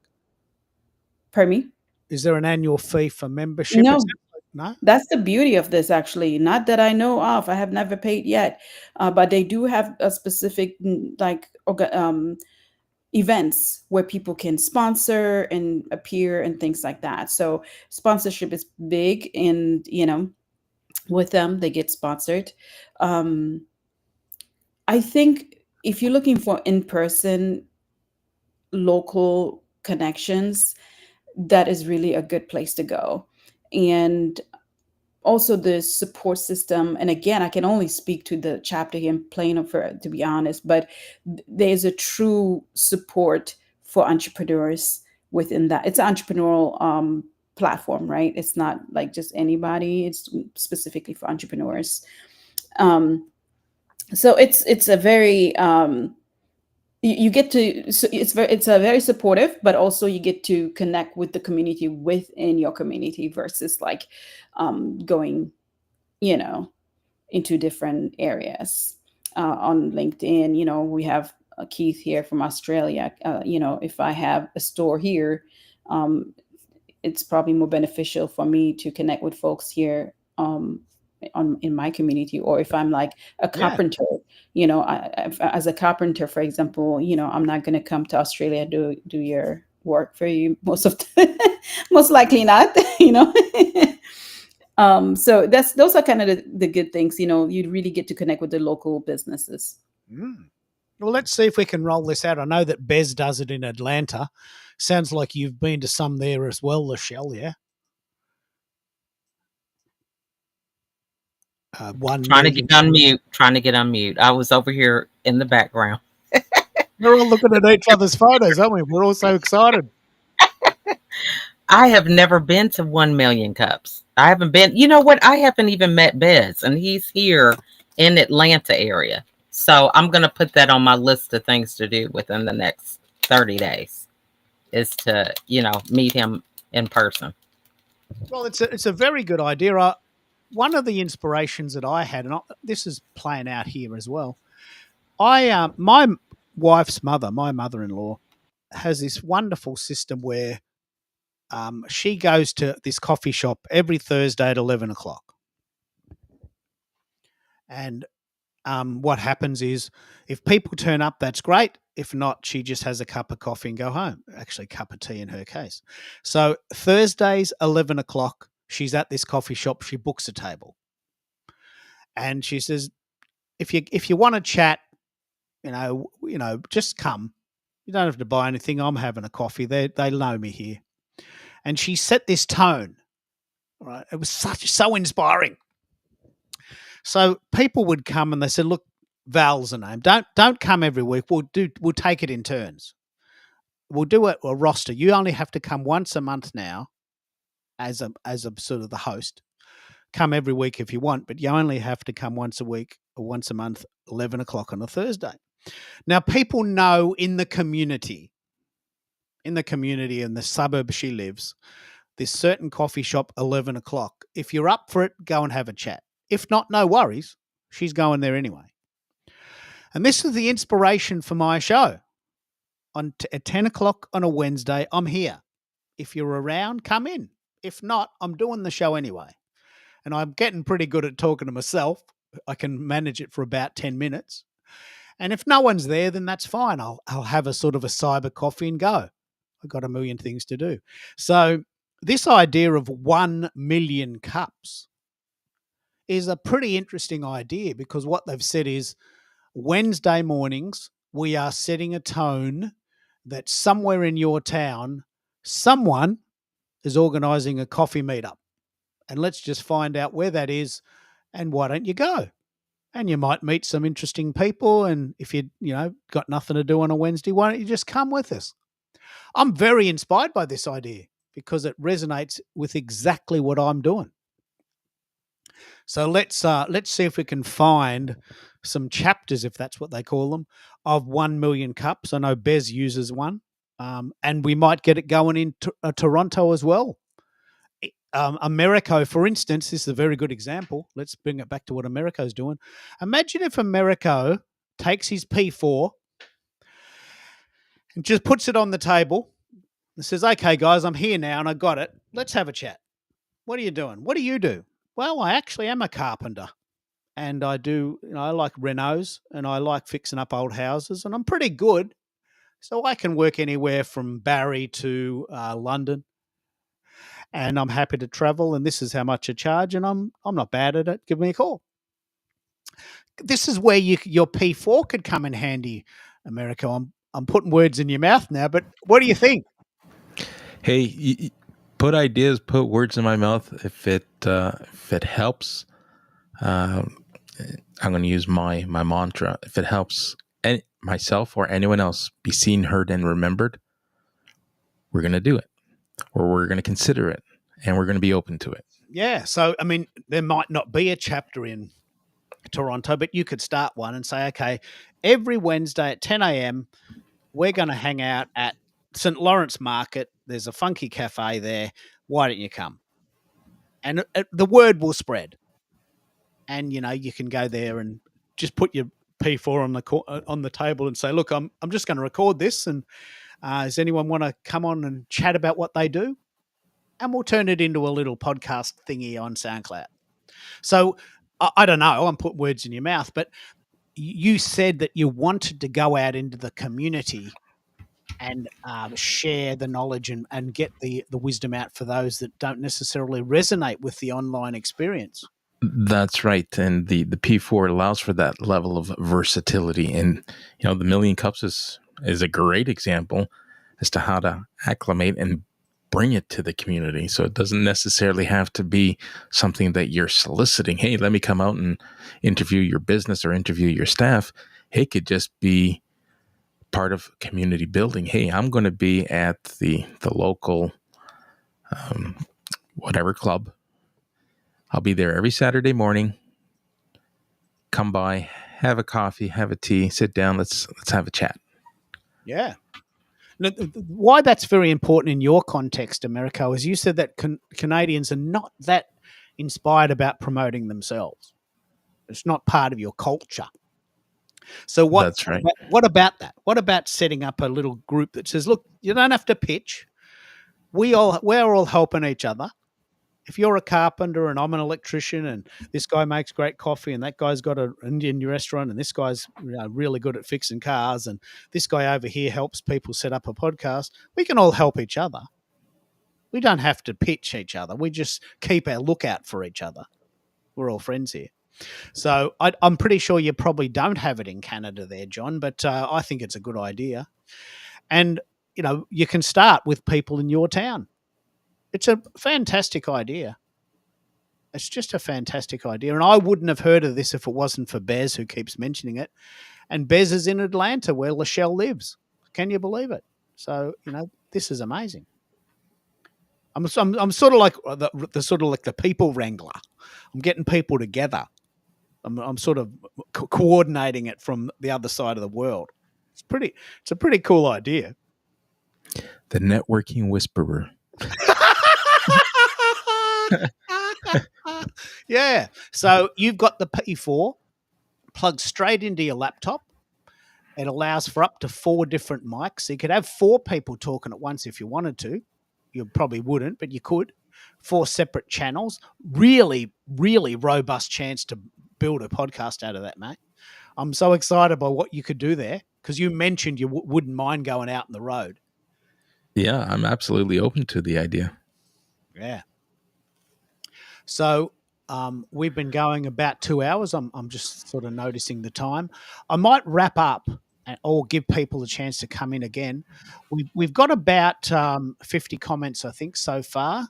I'd like to get that to 100 just for fun. And we've had about 9 people live on the call. So we're touching a few lives. Do you want to come in, John, and tell us what you're doing and whether or not that would work? Is it time to wrap it up? What do you think? I might give you a chance to wrap this up, Bez, Americo, because you want to do this for others.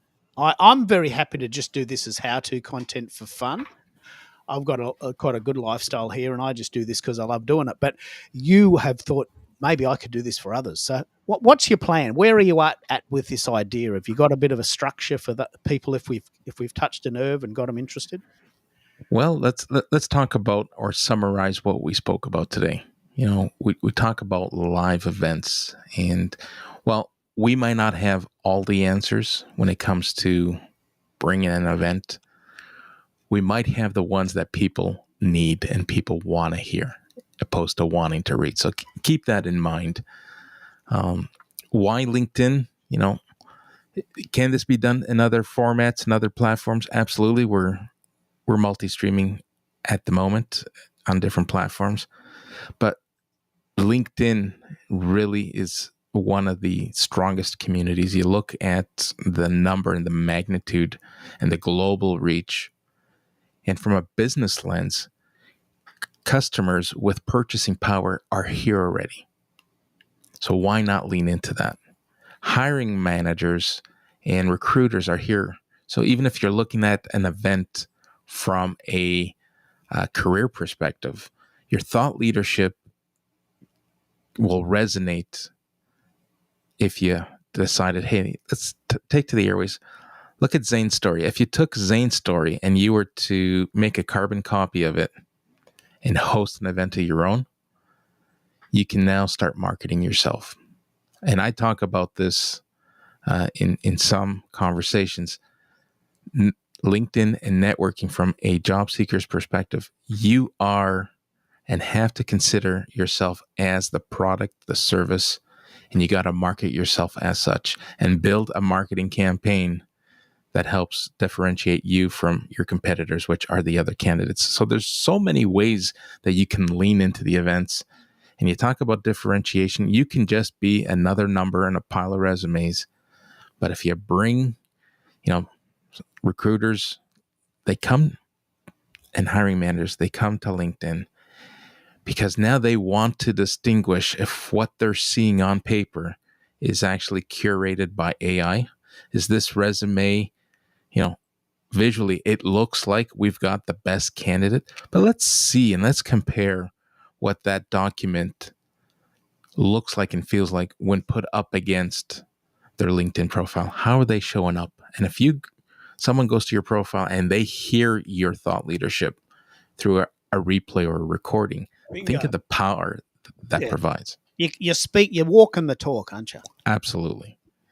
So, and it was Bez that clued us into this, that organizations are starting to struggle and realize that they're making wrong decisions in bringing people, and AI has a little bit to do with that because people are able to get past the bots. And when your options are limited, here are the best candidates that made it through the parsing and made it through the AI process. So you got to pick someone from there, and you realize you made a mistake. They're now reverse engineering the hiring process, and they're starting on platforms like LinkedIn. Let's see how this person shows up, and let's see if how they're showing up aligns with what they're producing in the form of a resume. Oh, I love it. So that's part of the summary. Let's talk about what events do from a growth perspective. So whether it is growing your community organically, whether it's growing a business, you have an opportunity to bring your community members together during and after an event. And we've seen this time and time again.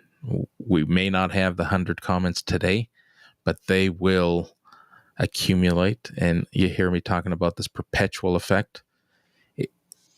It may not happen today, but our next episode or our next appearance in our next live might trigger someone to want to listen to previous episodes. Yeah. It has a very long tail. Yeah. And I wouldn't go back to another piece of content if I scrolled and liked someone's written word. I'm not as inclined to go back in and read something they posted 6 months ago. Where with events, I'm more inclined to take a listen. Yeah, I love this. Now, one of the things we're talking about LinkedIn Live events today, but of course we can multi-stream using Restream. And what we've decided, actually, this was Americo's idea. In a couple of weeks, we're actually going to run an event exclusively on LinkedIn. Exclusively on YouTube because we want to see what the difference is. We're very excited about this. Lachelle, do you want to pick up on this? This is pretty interesting, isn't it? Yeah, so we're going to schedule an event and we're going to promote it on LinkedIn, but similar to other platforms, we're going to provide the link to our YouTube channels. So we want to see how much of our LinkedIn community are willing to migrate Yeah. and join us on YouTube. So we want to see if we can relocate this tail and bring our community with us. It's a very interesting point for a couple of reasons. One is this week, LinkedIn made quite massive changes to the algorithm. We probably should do a whole show about this, but they are very much moving to a pay-to-play model. And within a very short period of time, 1 or 2 years, a lot of the features that we now take for granted in the free version will go away and will be locked behind a paywall called LinkedIn Premium. And so I don't know when this will happen, but it will happen. So in the next few years, we'll start to notice that the things we took for granted for free will not be available to us unless we have LinkedIn Premium. And they may not be available at all, like LinkedIn Audio Events went away. So one of the reasons why I'm always constantly exploring new sites or different sites like YouTube and Go Brunch and Substack is that I need to have a plan B. If LinkedIn decides tomorrow, you know what, these LinkedIn audio events, they're not working, let's just kill that feature. We're not making any money out of that. And it's pretty useless. Let's just kill it off. We'll just sack everyone in that section and close that room down. And that can happen because that's exactly what happened with LinkedIn audio events. So I've been part of this process. So is that a good strategy, Lachelle, to have a bit of a backup plan on YouTube and Go Brunch and Substack? Is that one of the reasons you're excited to try YouTube with us? Yes, I think that a lot of times we're not sure on our strategy. And so when you try things, the confidence not to overthink them. Recalling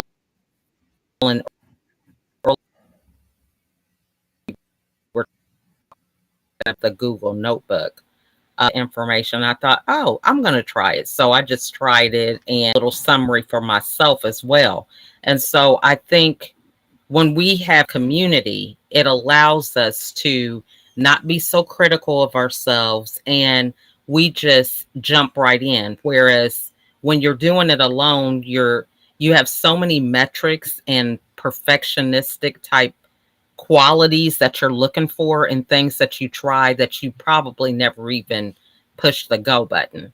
And so when you're able to have these conversations, I think because for me, I love the audio events when they had them on LinkedIn.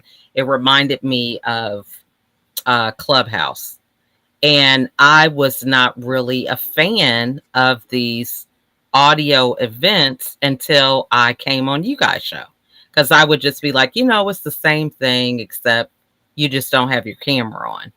But when I came on you guys' show, and it was just being open, right? Bess asked me to come on stage, and now it's like a thing. Even in the background, sometimes my daughter, she's writing notes back and forth to Keith about his accent, So yeah.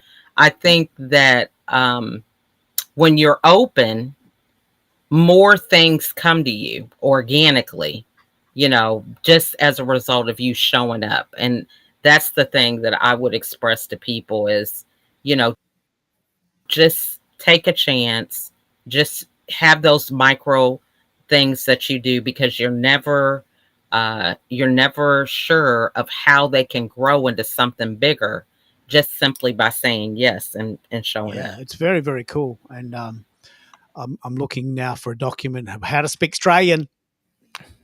I always do this as a bit of a fun thing, so I layer in my Aussie accent. I'd love to know, William, if you're playing around with YouTube and Substack and Go Brunch, etc. as well, or are you a very diehard LinkedIn user and do you pay for premium and is it worth it? I pay for premium, but not premium business, so there is a difference.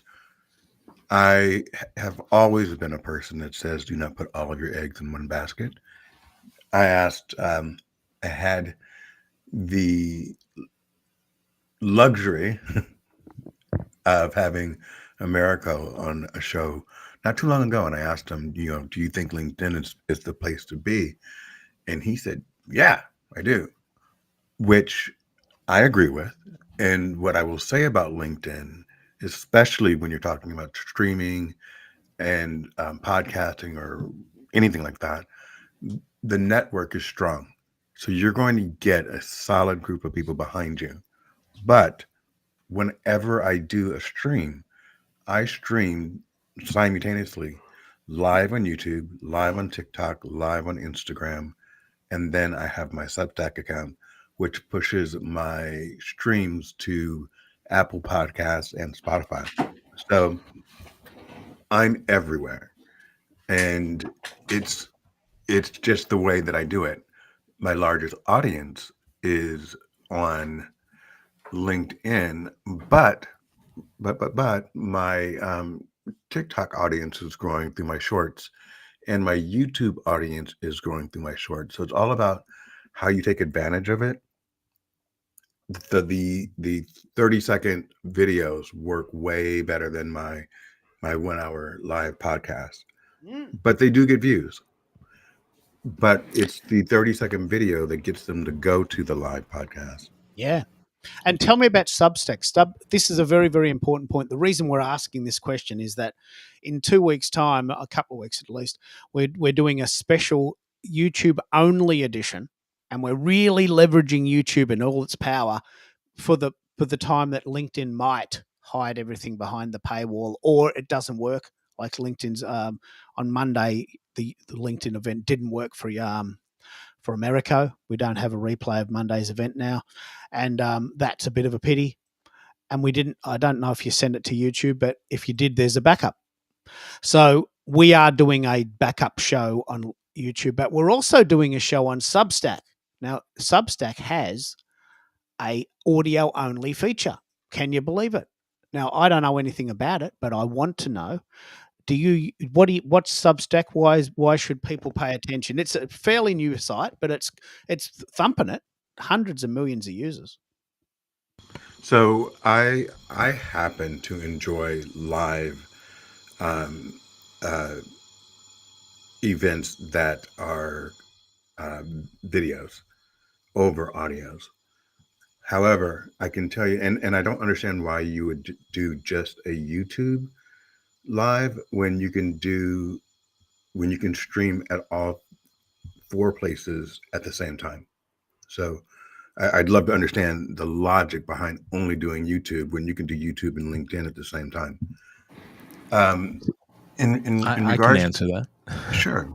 So the intent is really more from a testing perspective, and to see how strong and how much loyalty our communities have. Will our communities follow us off of our mainstream accounts? Will they migrate from LinkedIn to YouTube if I'm not on LinkedIn? So I could tell you my experience. Yes, let's hear it. So I've always included in my LinkedIn events my YouTube link, because they're on at the same time. So you can either click on LinkedIn Live or YouTube. On all the other platforms that I advertise on, I only do YouTube. So when I'm streaming, I can look at the comments and tell you where they're coming from. And all of my comments come from LinkedIn. I get very few live comments from YouTube.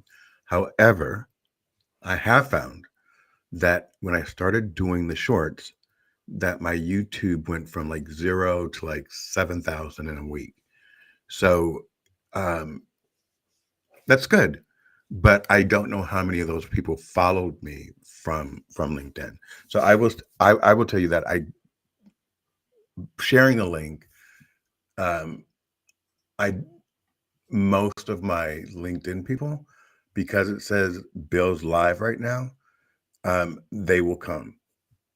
I'm not sure. I haven't seen, very many LinkedIn users click on my YouTube link. Yeah. And that's the experiment we're doing. Yeah, So that's I'm me know how it really, goes. really interested in like when we go to YouTube, sorry, when we go to LinkedIn, we go to LinkedIn and YouTube, right? So the Right. people that are on LinkedIn stay on LinkedIn, and the people that are on YouTube, the 250 subscribers go there. I get about 4 views. I can tell you in a minute how many views I've got, probably 4. And I don't get very many views. But we're running an experiment to ask the question, we're not on LinkedIn today. Are you so inspired by our content that you will follow us to YouTube? We're running that exact experiment. We're trying Okay. to get into the mind of our hosts or our guests or our listeners. Is this content valuable enough to click on the YouTube link? Is that a strategy that you would value from us? Right. I'm very interested in that, and that's why I will do probably a Substack version. I don't have a Substack account, and that means I've got to set one up, and I love it. I've got to learn how to use it. But tell us about it, because we are doing a special edition on Substack. I just started, so there's that. But what I am currently doing is more of a content creator. So on Substack, I have my articles, my music that I'm doing now, my live streams, and then on Spotify and Apple Podcasts, it's the audio only, and that all goes through Substack, and it's perfect. I just put everything into that place. So after every one of my shows, I just download the video and I upload it to Substack. Substack will create all of my shorts. So will StreamYard. So both of them do it. But Substack will also take those shorts and automatically move them over to YouTube. Um, Even though I stream live on YouTube, they have the live version, but Substack provides the shorts as well as providing the information to Spotify and Apple. So that makes it super easy. It's got a lot of cool features, yeah. Yeah. And then I take those shorts and then I upload the shorts to TikTok and Instagram. They're already made. They're already there. I don't have to click anything. Now, are the shorts created on a free account, or are you on a paid account for Substack? I'm sure I'm paying for it. Let me check, America. You have to ask all those hard questions. This is a very good point. One of the big questions that most of us are asking is that, there's one of me. I've only got a wife, and that's the only concern I have now. A wife. I paid my house off. We like to travel. Lachelle has 11 kids. Right. I'm sure, Lachelle, you don't have time to be doing shorts and Substack and YouTube and TikTok Reels and Instagram, and you don't have time, do you? You just don't have time. Yeah, I think those things are valuable. Don't get me wrong. I think a lot of times we have access to these tools, but we don't leverage how we can use them. And one of the things that I appreciate about this community that keeps me active here is the focused intention of expanding the reach of one piece of content or an event or something that you create. It's like an undertone that, it just automatically is present in my mind when I come on this platform with you guys. And for me, that's valuable because a lot of times for business owners, that's what we're working towards, is to have something that we can create once, but it can feed us forever.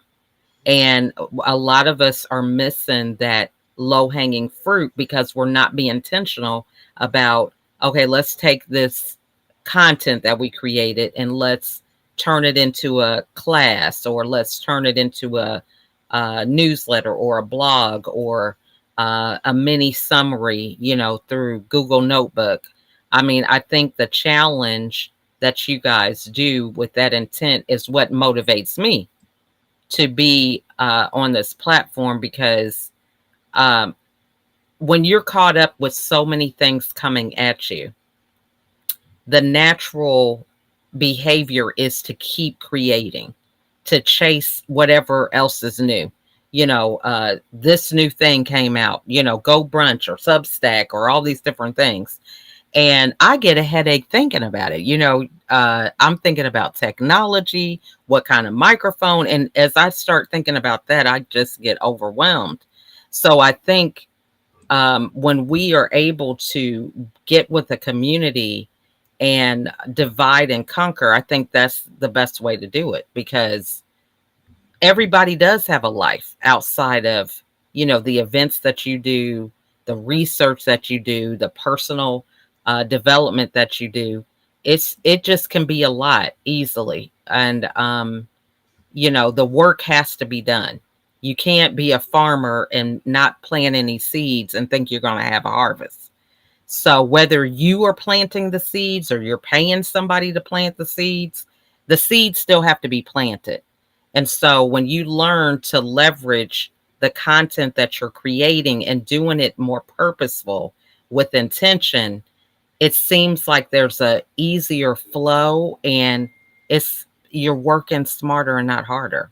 So yeah, It's very, that's very my cool. take on it. It's very, very cool because we have shiny object syndrome, and Substack's just come out, and Google Notebook's there, and it's got a video version, and someone's got to test that. But do I have time? I don't know. But as a community, someone can say, you know what, I tested Substack. It's pretty good. I've done a bit of research. I reckon it's worth trying. Okay, no worries. So that's tick. One person's tried it. Second person's, you keep hearing about it. I usually take about 8 to 10 times. I keep hearing about this Million Cups. Okay, millioncups.com. I keep hearing that word. Must be all right. Let me try it. And so on your own, there is a zillion things we are doing right now. But if someone said, hang on, this one's pretty good, I reckon it's worth your time. When you got half an hour, do you want to try it? You trust us. We are doing some of the heavy lifting for you, as you are for us.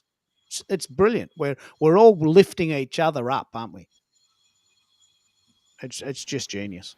Very true. And I think that's the whole thing about conversation, because having a conversation about some of the real challenges, you're bringing up the whole concept about time management. A lot of us can spend our time doing 1,000 things in our business, but what else is going to suffer? It's going to be relationships or finances. That's one that we don't talk about. How many of us have so many subscriptions and we're not even using them, right? It's so true. So I'm very much into testing and measuring things. So I have a strategy, and I'm milking it. And Americo and I, for instance, are very in the email doesn't work camp. Like, we have tried it. We've tried robust experiments in our ecosystem. Doesn't work for us. That's enough. That's enough for us. It's a no. Other people have tried it and said yes. The majority, this is very important. The majority of people say, I keep hearing that Reddit's a cool thing. Never tried it. Kept hearing about it. Have you tried it? Well, no, but have you tried it? No. Like, I went to the bakery yesterday. This is really funny. I went to the bakery and he says, mate, you just got back from Japan. You should go to China. You should go to China. It's a funky place. Have you been there? No. Well, how do you know? Oh, I saw this doco. It's so good. I want to go. But have you been there? No. So how can you tell me I should go? I've been to Japan. I have, with feet on the ground. I can tell you about it. I've been there. And so the amount of people that give you this secondhand wisdom for something they've never tried, just tell me this has never happened to you. Oh, look, mate, you should be doing Reddit. Reddit is a thumping thing. Have you tried it? No, but my best mate has, and he likes it. Well, that's no good to me. I want to know that you've tried it. I want to know how you're using it. I'll try it, and I'll make my own opinion about it. But we need to do these things for each other and have real examples. Now, I want to share this example, and I want you guys to come with me on this. Every Monday, I'm very proud of this. Every Monday, I send 100 invitations out on LinkedIn with very strong intention. Right? And I'm currently up to 32%, 42% follow back rate. So I sent 100 invitations on Monday, and 42 of them have said yes. Now, that's a number I can take to the bank. My highest score is 120. I'll talk about that in a minute. So I've been sending 100 invitations every Monday all year. And about 70 to 80% of them say yes. That's a win. I send an email to my list, and 28% of them open it, and 0% of people click on the link, and no one emails me back. What a waste of time for me. Other people try it and they say, mate, it works for me. I don't know what you're doing wrong. So we need to test and measure. Would you agree, America? This is our pain point, isn't it? This is our best pain point, isn't it? Yeah, absolutely. It's one of our prime examples. And had I not been able to repurpose the content of my email campaigns, I probably would have pulled the plug on it much sooner.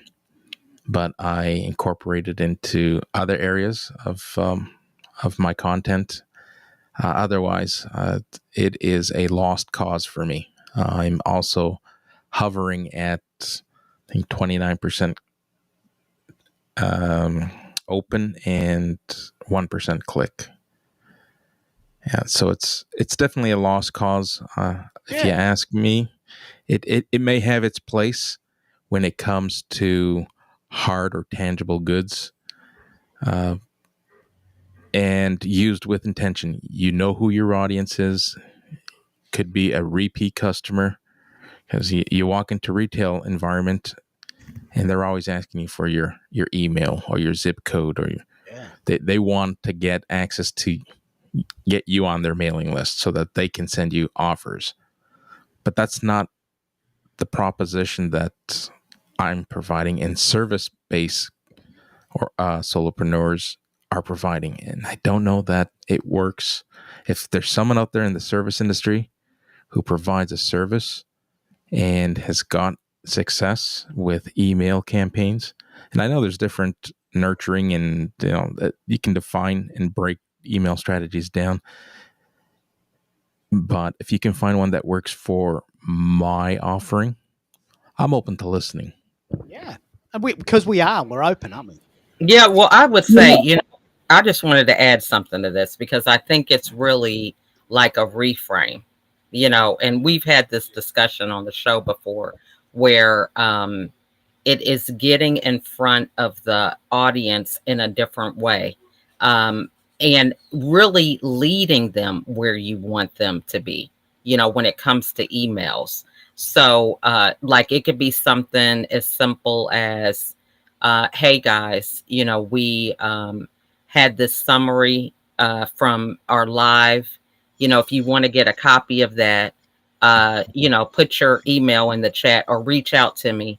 And that is your email. See, I think emails don't have to look like what we're thinking they have to look like all the time. It's about creating another way that you show up in front of them. So I have people that are on my feed, and they're on my feed every day. And I feel like I know them, and I never even met them, right? Because of the content that they're putting out that's relevant for me. So if you see people on your LinkedIn, then you see the same person on Facebook, then you see them on Instagram, and you get their email. All these are breaking down the know, like, trust timeline, because people feel like they know you when you're showing up different places. So I think if we reframe, what is it that we're sharing in the email? Because a lot of people are doing emails with offers, but that just doesn't work for me. That's not a strategy I use. Mine is about building for personal development. So whether I am sending them some highlights of something that happened recently, or sharing networking tips, or something of value that they can implement, that's how I approach emails. And I get a lot of my sales from emails. So that's one of the things I'm on here with Keith. I love this. I love this. There's a very, very powerful person in this community called Amy Porterfield. I really recommend you follow her. She's very, very, very clever. AmyPorterfield.com, I'm guessing. Now, her strategy is that she only pitches once every 12 weeks. For the other 11 weeks, she's sending solid content all the time. Here's a great little riff I heard on the radio. Here's a great little YouTube video. Here's a really cool blog post. Here's one you might like. Have you heard of my friend who's written a book? 11 weeks of solid sharing. And people go, man, this is good. I love this. And then once every 12 weeks, she goes, and by the way, you may know this, but I've got a book coming out, or I'm speaking next week, or I've got a program I'm running. And if you feel that you're connected, why don't you just click the link and jump in? So she does a sort of 11-to-1 strategy, 11 weeks of content, solid content. Now, I'm putting words in her mouth. This might have been an old strategy of her, but she's right at the top of the tree in this field. And once every 12 weeks, she pitches a product. She launches a product every 3 months. But for 11 weeks of the year of that period, she's actually sharing. Could that possibly work, America? Could you switch your pitch? I just created a phrase. Switch your pitch. Well, that's the thing. There's no pitch. I'm nurturing at all times. And most recently, I shifted the nurture to, hey, here's what's transpired. Here's where I've been. Here's who I've brought on my shows, and here's what's been happening. If you want, here are links to, recordings. Here's links to the replays, and here are links if you want to join us for upcoming events. Now I'm doing that on LinkedIn, and I'm doing that through Restream. I'm scheduling events, and people are showing up either way. So now the question becomes, of that 1% click through, is anyone in that 1% showing up? They haven't reached out to me and say, hey, thanks for sending the email. Glad to be on the show. I have no way of quantifying what that 1% is doing. I have a heat map, and I know where they're clicking. They're clicking my website. They're clicking my LinkedIn profile. But are they showing up? I don't know. I don't have an offer, so I have nothing to measure in terms of conversion. So. It's a very important point. One of the things you may not know, you go, Lachelle. Yep. Yeah, well, I was going to say also is that, sometimes we can think that we have an offer and we don't. So I love what you said about that, not actually having an offer, because people don't know what to do next. And it seems very elementary, but when you actually make an offer, it's like, you're inviting them to join you in something, because and you would think that it'd just be common sense, right? But we have so many things that come at us, that if there's not a decision that they have to make sometimes with the email, then they don't do anything and it just sits there, right? So I think we have to think about, what is it that we do want to share with them? Because it could be these micro wins, right? You send emails and you're like, hey, be sure to check our show out on Fridays. And then maybe after the fourth one, you get a prize. It could be something you add into your show. We've got our email viewers. If you're joining us because you were invited by the email, give me the email phrase or the code, and I'll shout you out live. I don't know. I'm just doing stuff off the top of my head. But my point is, there are ways that you can kind of direct them to where you want them to go, because at the end of the day, these emails and newsletters are really, we're the ones that's supposed to create the experience, not the other way around of us doing what Sally's doing and John is doing. It's for us to figure out based on our time frame, our workload, what really works for us. And so then we create the system around what is best for our lifestyle. If I Jump can in. just ask something real quick here, because I am in the middle of doing some, or have done some mail campaign, if you will, and kind of just share some information through mail or email, not mail, but through email. Um, I wonder, at what point do you guys think they ignore the email, they look at the email, or even decide to glance through it? I can say for myself, for example, I get a lot of newsletters through LinkedIn. There's no way I have time to even look at them. I don't even have a chance to read them, to be honest with you. But if something pops up like big enough for me to see, it's HR AI related stuff, I will, glance at it, because that's something that I need to know. It's my industry and I need to know what's going on with it, right? And AI, because it is part of my industry now, whether I want it or not. Right? So where do you guys, my question is, where do you guys see the emails being ignored, or Can I jump in there? I'm attended really to? fascinated by this. I'm really fascinated. Let me just take a step back. You said yourself, and this is we all know this experience. You've signed up for newsletters that you can't possibly read. This is the experience of the user, right? So you are your own case study. You signed up for newsletters. Maybe you thought they would be useful. Maybe you thought you'd help someone out. What's that feel like for you when you get all these emails that you don't want to read? Yeah, well, I mean, I have a filtering system. It filters it, but um, I do not. If there is something important, that's not how I would get it, right? If there is something that would apply to me or my industry, I would not be able. I would. It's very easy for me to miss it that way. I think that's why I'm Anything that not. would have potentially value. Pardon me? This is the reason why I'm not that excited about email. You are right. If something was important, we would find it out ourselves. Very rarely have I found out a very important piece of information on an email. I mean, I have my own processes to get content. So the question now is, when will someone open your email and read it?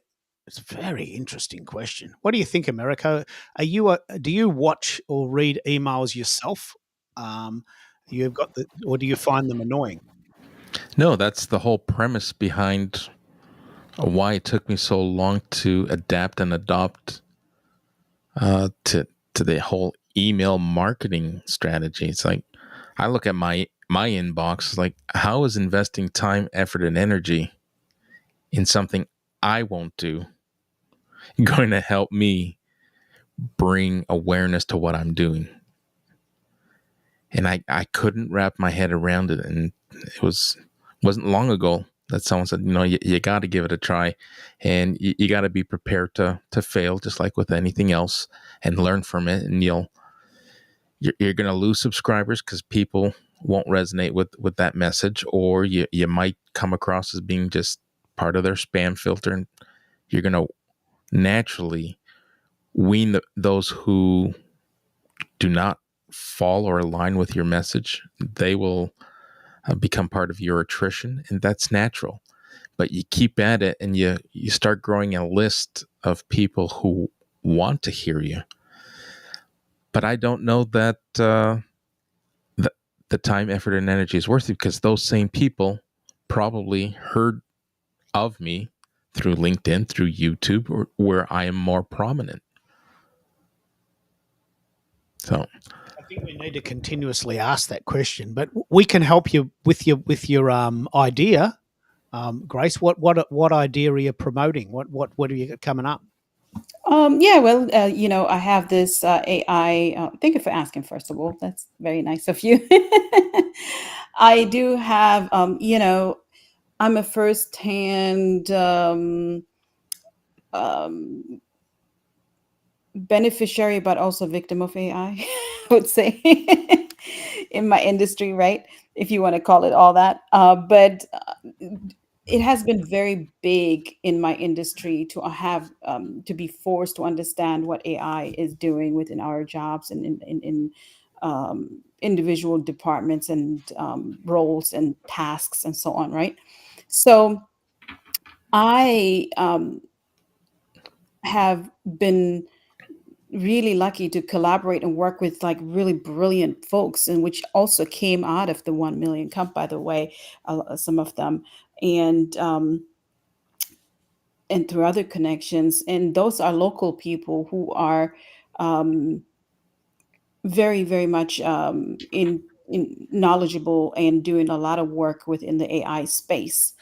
And they were so kind to agree to have this event with me for HR leaders to help them strategize, understand, collaborate, and learn from one another on a more intimate event.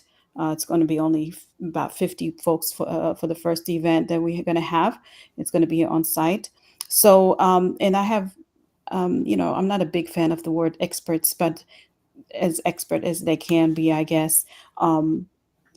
Those are people who actually wrote classes for the CAPTIA.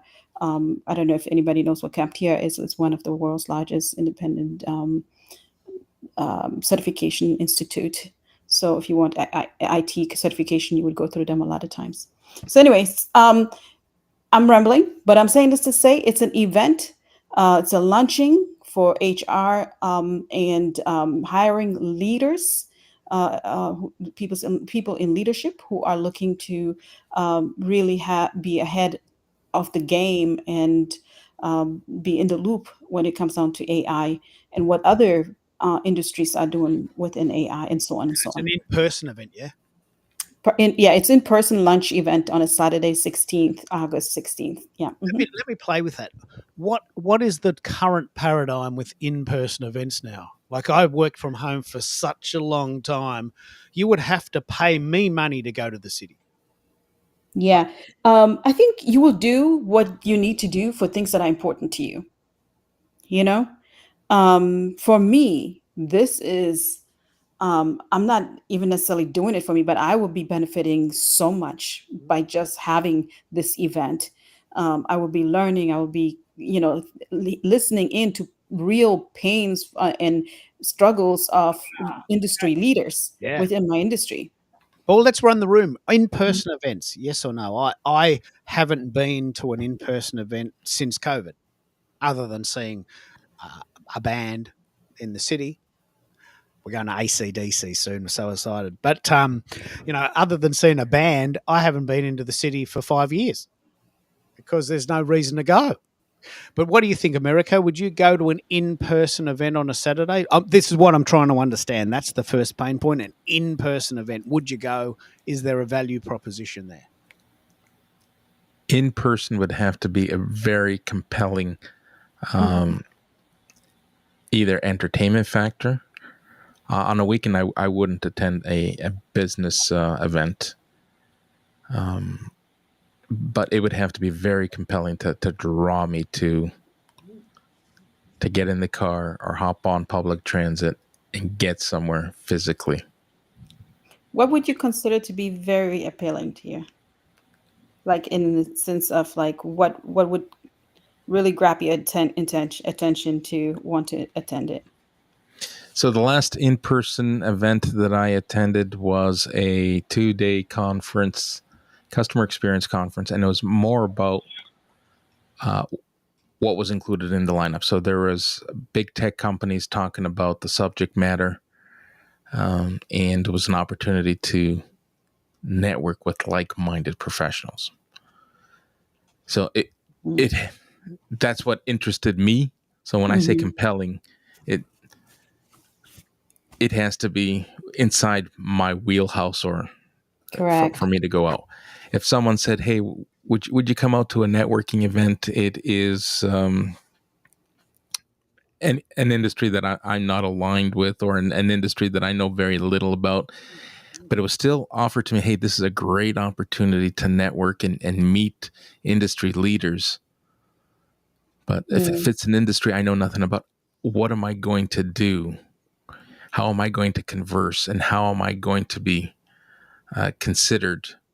Like, I'm networking with people who are looking back at me. It's like, this guy knows nothing about our industry. Why am I engaging in a conversation to entertain this person? It's a very good point, because a lot of people go to events. This is a really interesting point. I want to pick up on this with the group. A lot of people go to events not to learn things, because you can learn virtually everything on YouTube and Keith Keller's show. Not necessarily in that order, but you can learn anything online. But when you go to an event, you're meeting real people. I know people who go to events that don't even attend the sessions. They just hang out in the cafe all day. I know people that do this. They spend thousands of dollars going over the other side of the country and staying overnight for 3 days, and they don't even go to the sessions, because all of that stuff you can learn. So the networking power is what. So people might want to go somewhere where there's a really cool cafe, or somewhere where there's a pub, a beer hall. What do you think, Michelle? I mean, you're a busy person. What would get you into a real life event? I'm really interested in this one. For me, I love in person because you can make record time connections, because they talk to you firsthand. They get to ask you questions that they may be curious about. Everything is content. So I think I may be a little different because I'm in media. So from taking pictures to getting people's information and leveraging that opportunity to build on, to go into the next thing, for me is really valuable when you do that live and in person. I also leverage those to where if I can't make it, then I will invite people that are in my network to come on my behalf. So if I have a personal invitation, or if it's somebody that I know and I can't attend, I will hand pick people and connect them and, hold them accountable to go. And it really extends my network. So it's kind of like you doing a picture, doing a Keithy. I do the same thing with connecting people if I can't attend, because they're attending on my behalf. And so it really expands from there. So I think even if we look at events, connecting with people, if you have a flyer about the event, reach out to the people that are speaking before you get there. Hey, you know what? I'm not really familiar with this industry. I'm excited to come. What are some things I need to be focused on, for your event in order for it to be successful for me? Should I bring a friend? Right? I mean, all these things, you get a chance to build a rapport if you have that information ahead of time. So those are just some of the things that I do. I love So it. I love it. Here's food for thought, or my opinion. So in person, and I think you put up Annie's response, it no longer works where he's at either. It was so yesteryear. So in-person events, my perception has a greater chance of you showing up to a group of cliquey professionals. So everyone is kind of congregating around their area of expertise. Very cliquey, and no cross-pollination when it comes to networking. Where with virtual events, here we are, 5 professionals on stage. We're not focused on titles. We're not focused on industry, and we're having a great conversation, and we're connecting, and we're building community. And when you look at industries, we're so diverse in our areas of expertise. I don't think you get that in real in-person events. Well, Yeah, That's you a do. very good You do point. have a lot of I, things that I distract you. See, that's another thing. This conversation is even probably more depth driven because we're not distracted by visuals. We're focusing on just hearing each other. So anytime that you can eliminate that, I think that's an important thing to think about. But, in the age of AI, where there's a lot of smoke and mirrors, I think it's important to have that in person option as well, and doing that on a regular basis so that you can keep the pulse of what's going on in the marketplace. Like, my kids, they do the online groceries. They have the groceries delivered, but I feel like if I do that online, there's a lot of things that go on in the store that Yep. I'm not aware of if I don't go. So I think, we can sometimes be so dependent on the virtual setup, but, you know, at the end of the day, we're only seeing the top half of somebody. So many things could be not what they appear, because we can leverage that in certain settings. So I just think it's important to kind of have a harmony with some of these other things in order to keep moving forward. That's just my thought on I it. think it's. I think If I may just please. add to that as well, I, and Keith, you know this because we shared this with you in the past.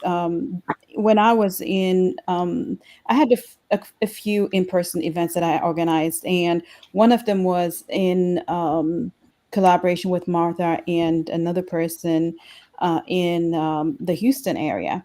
Now, those were people that connected on LinkedIn, not within, but on LinkedIn, right?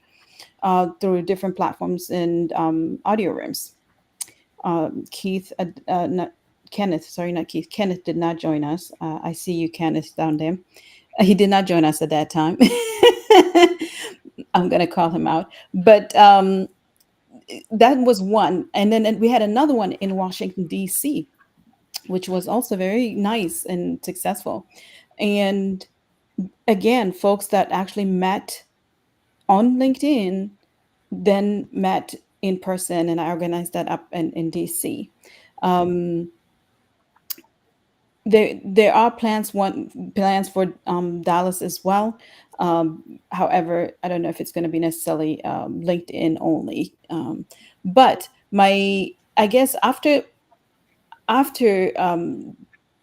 the COVID season, if you will, um, there was a real hunger for real people. I find I thought a lot of people wanted to really kind of be in person with people. So I think around that time, I felt like was a good opportunity. I think it has slowed down a bit on that, but there is a different need for in person than from No, what you would get it's from very different. It's a not the platform knowledge. such as LinkedIn. There's a thing that I think started in Australia, a little bit like a Million Cups. We call it LinkedIn Live. Sorry, LinkedIn Local.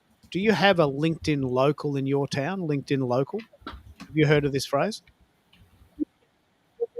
Yeah, I have, but I have not joined one, to be honest with you. Maybe I should look into that. That's a I very good haven't point. joined one either.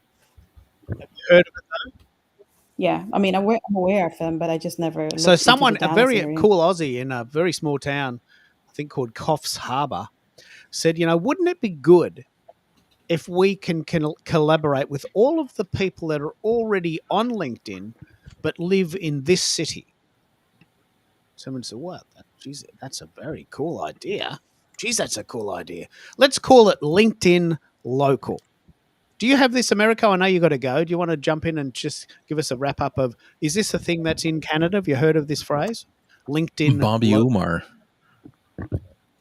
Bobby Umar would I have it, believe, yeah? yeah, Yeah. Bobby Umar is connected to the Toronto chapter of LinkedIn Local, and they had one last week, and I had all intentions of ongoing, but I ended up having another event booked in my calendar, and by the time Bobby's reminder came up, hey, don't forget to register. I went to the registration link and realized, okay, this is July 21st. I'm booked July 21st. So I'll have to do either a better job at keeping my eyes open, because I do want to attend. I want to experience this LinkedIn local event and have a thought and opinion as to how good or indifferent it might be. I guess it's a different vibe. One of the things that's very interesting about the online world, and mate, if you need to go, we'll give you a bit of a wrap up. There it is, Toronto's own Americo da Costa calling in live, but duty calls. So if you need to go, we'll just give you a standing ovation, and we'll walk you to the door. Thank you, everyone. There you go. It was an Good absolute night. pleasure. Great conversations. And I'm going to keep my eye out on my email. I was looking at some of the analytics while we were talking about it, but we'll have the conversation another day. I think I'm starting to see an opportunity to use email to promote others opposed to promoting myself, which is kind of aligned with what LinkedIn's all about, like less self-promotion. Less self-promotion. So you go and do your thing. We do these 2 times a week. But what I'm really interested now in is this idea of LinkedIn local. Like, I live an hour from the city, and for me, COVID changed my life for the better. Every Tuesday, a bundle of organic vegetables arrives at my door at 4:00 in the afternoon. Cost me $80.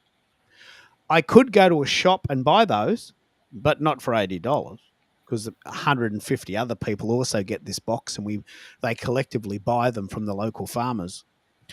And they do have a shop, and we go there on a Saturday to pick up general items. But every Tuesday afternoon, 4:00, ever since COVID, March 2020, we have had a bundle of organic vegetables dropped off to our door at 4 p.m. Now, that has changed my life. That has completely changed my life. I do shop at Woolworths on a Friday in person, mainly just so I can get out of the house. And I know every single person that works there and what their kids' names are and where they're studying and who they're studying with and what holidays they've had or what they're planning. And they hear about my holidays, and they're all very exciting. And this is sort of what you're talking about, Lachelle, isn't it? Like, you've got to get that balance. I love the fact that the veggies arrive and that we actually save money doing that. But I also don't want to have everything arriving in a bag in a truck, because I don't want to live that life. Do you? Absolutely.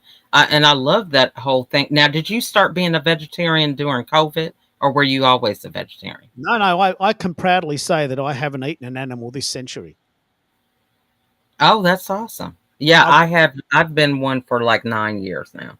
Yeah, I've been vegetarian since 1995.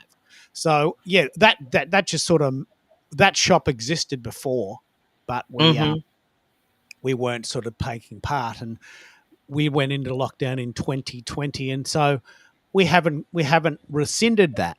It comes every week. It's so good for us. We get a bundle of organic veggies for $80.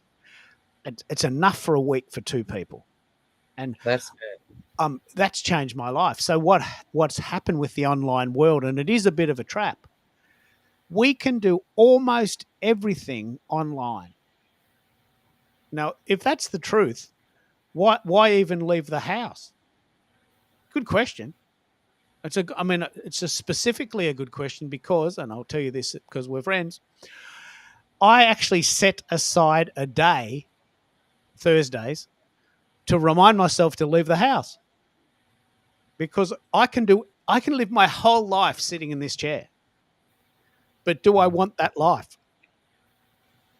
I can live my whole life sitting in this chair, and I actually have said, if I could get a USB and plug it into my brain, I would do it. I would sleep in this chair. I'm joking to make a point, but people do. People spend 10 hours a day on a chair in front of a computer, and then just move to the lounge room and watch TV. But is that the life we want?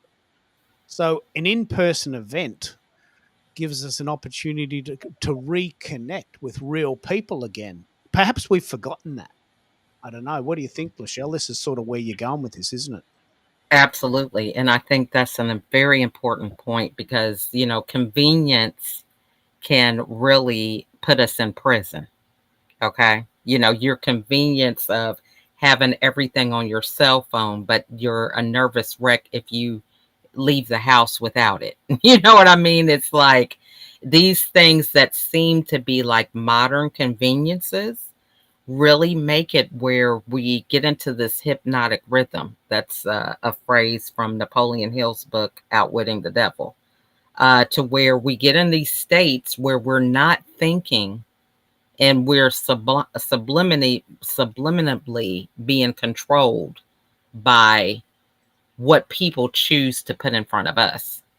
So I think it's a very good point that you're bringing up. I even have to remind myself to drink water, to, walk around, because there's something about the way that, technology has progressed when it comes to this feeling that you're intimately sharing with somebody or that you know them and you've never met them before, right? They don't even live in the same town, or they're not even in the same day.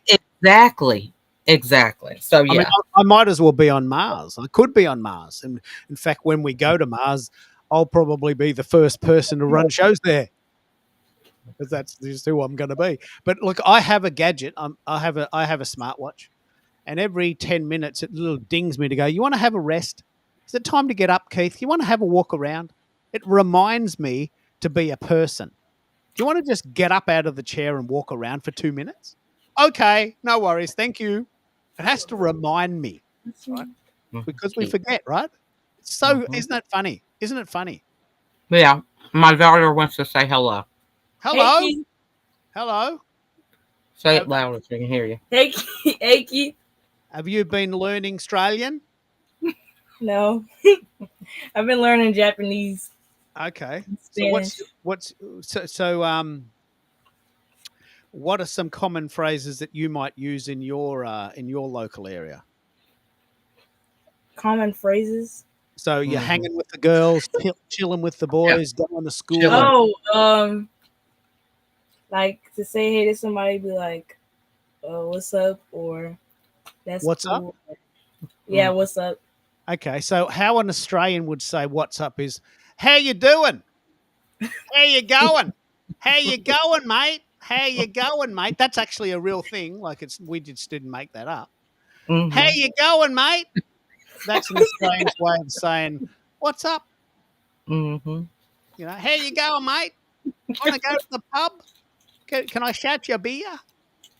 So I know you love that, so I'm sort of playing up to you. But we have a funny way of speaking down here. We are very unique, and you're always welcome. Aussies are very friendly. You're always welcome. Just come when you can. Put it on your bucket list. There's lots to see. Are you a traveler too? Because I know there's several people in the family that are. Mm-hmm. She's saving to go to Japan. Japan. Okay. Well, that's good. Mm-hmm. I'm scared to go to Australia. Because of all the animals, all the spiders and snakes. Too many spiders. Too many big spiders. Yeah, that's right. We have a spider in our house. We call it Peter. What? What? Peter. We have possums here that are about the size, like raccoons. Yeah, they get big here too. Yeah, and so they eat all our veggies. And so last night, the light comes on at 9 o'clock, and there's this possum at the back door looking inside, going, "Hey, what's in there?" we have wildlife in our backyard. Mm-hmm. Now we do that too. We have deer, rabbits, coyotes, foxes. Mm-hmm. Yeah. Mm-hmm. And what's your take on all of this? Do you have a bit of an online presence? Have you Do you want to have your own show, or you're probably still at school studying, and that's a good thing to do? But have you got a bit of a plan for where this might take you? Mm, I don't know, like just traveling, learning new languages, and just exploring. To be honest, I want to be a pilot when I grow Oh, up. wow. Do you know how to Yeah. say awesome in Japanese? No, no, I haven't gotten that far yet. So when we travel, I always learn a couple of words. One is thank you. That was delicious. And that was awesome. Right. So when you go to Japanese and you're having this delicious meal, and I want you to go up to the chef and say, "Sugoi! Sugoi!" He just got That back. means that is awesome. Right? That is awesome. And so, I mean, you're going to get a smile every time. And so there's a couple of key, I mean, when you learn languages, they teach you a lot of useful things, but they're not very useful when you're traveling.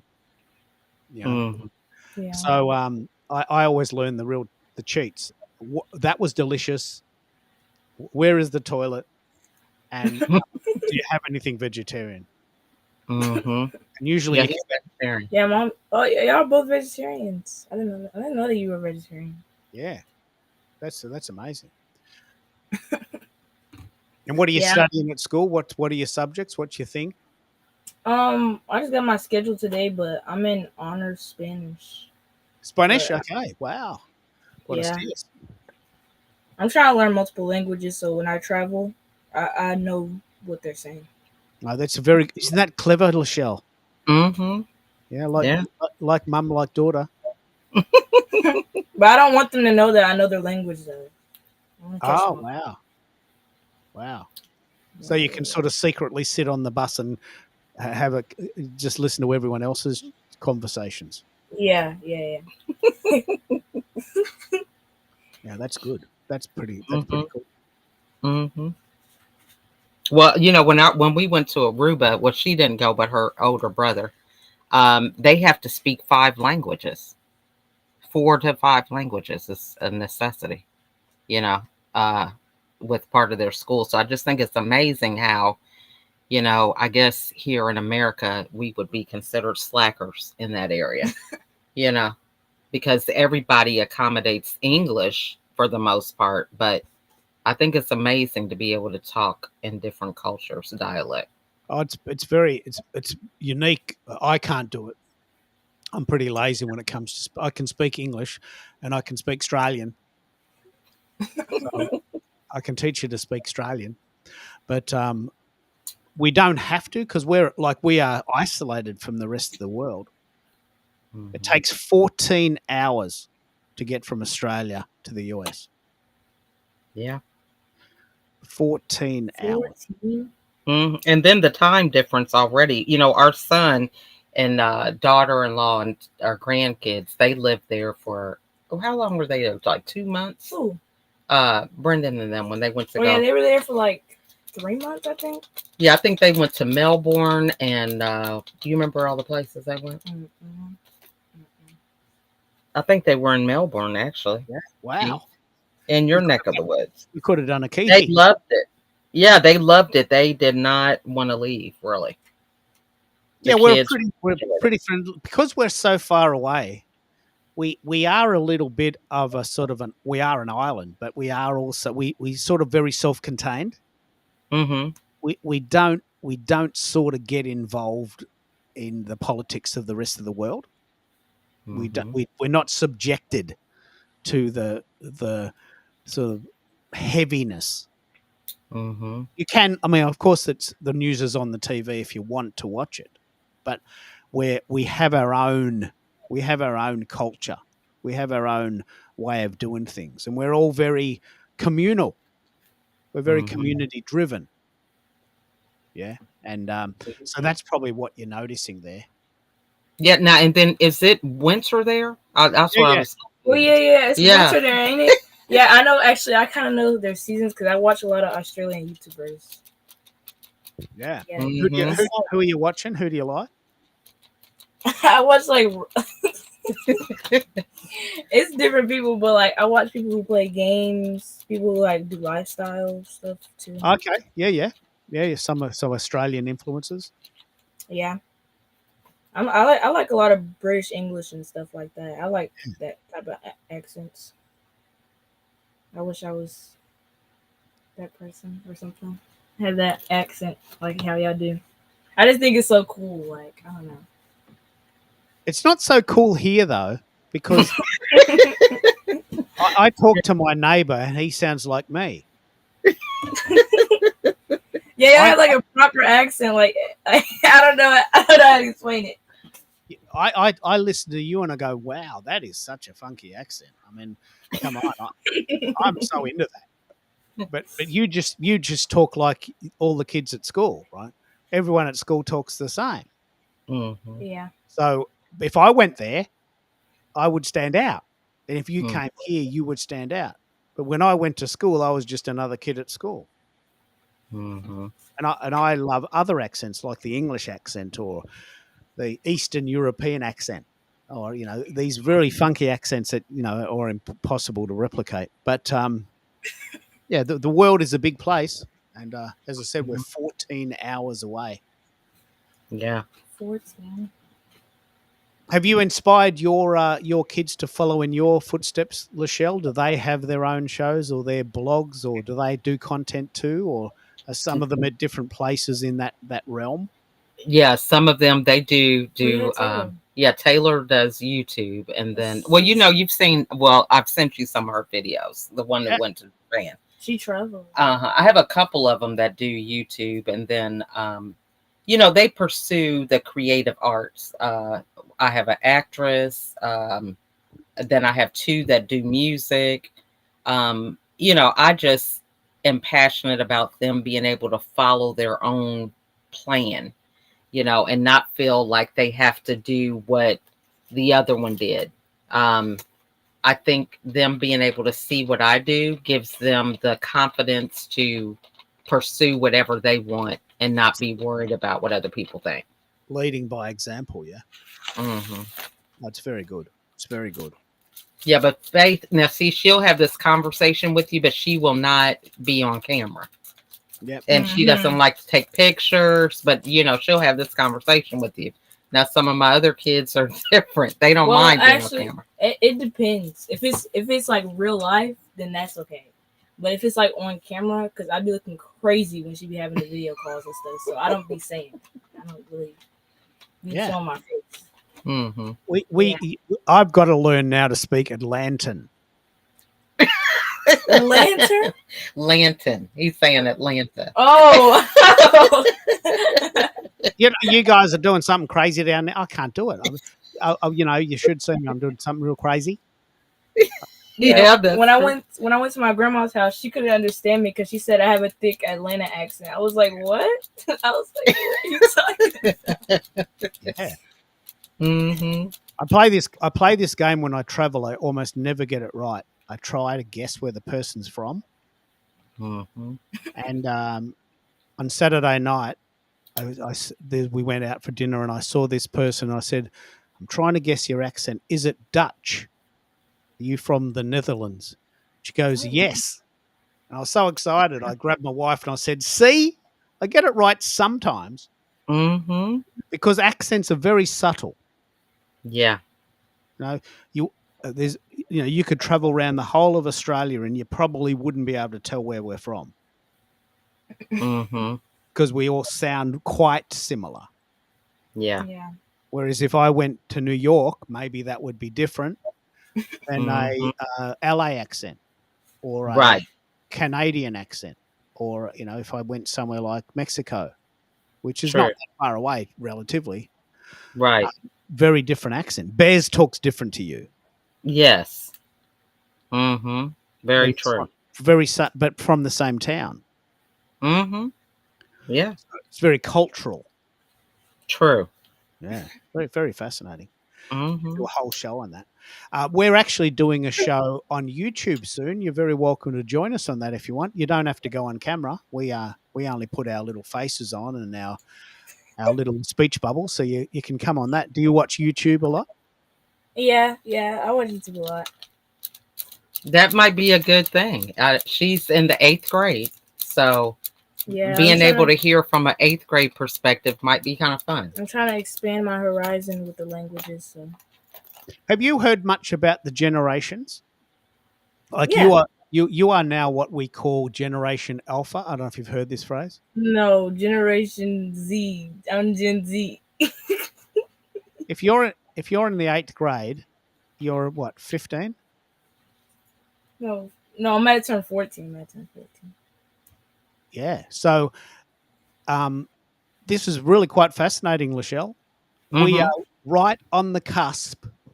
I don't know if anyone's mentioned this before, but we are right on the cusp of Generation Beta. Yeah. I Mhm. heard about that. Yeah. Mm-hmm. Someone else must have mentioned it because Generation Alpha was anyone born from 2000 to 2010 to 2025. Yeah. So anyone born after 2010 is now what we call Generation Alpha. Oh. So you could be a thought leader in this.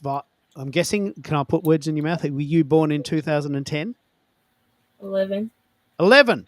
I don't claim Alpha. They say bad things about Alpha generation. I say I'm Gen Z. Okay. So you want to be a Gen Z because what we call Zoomers now.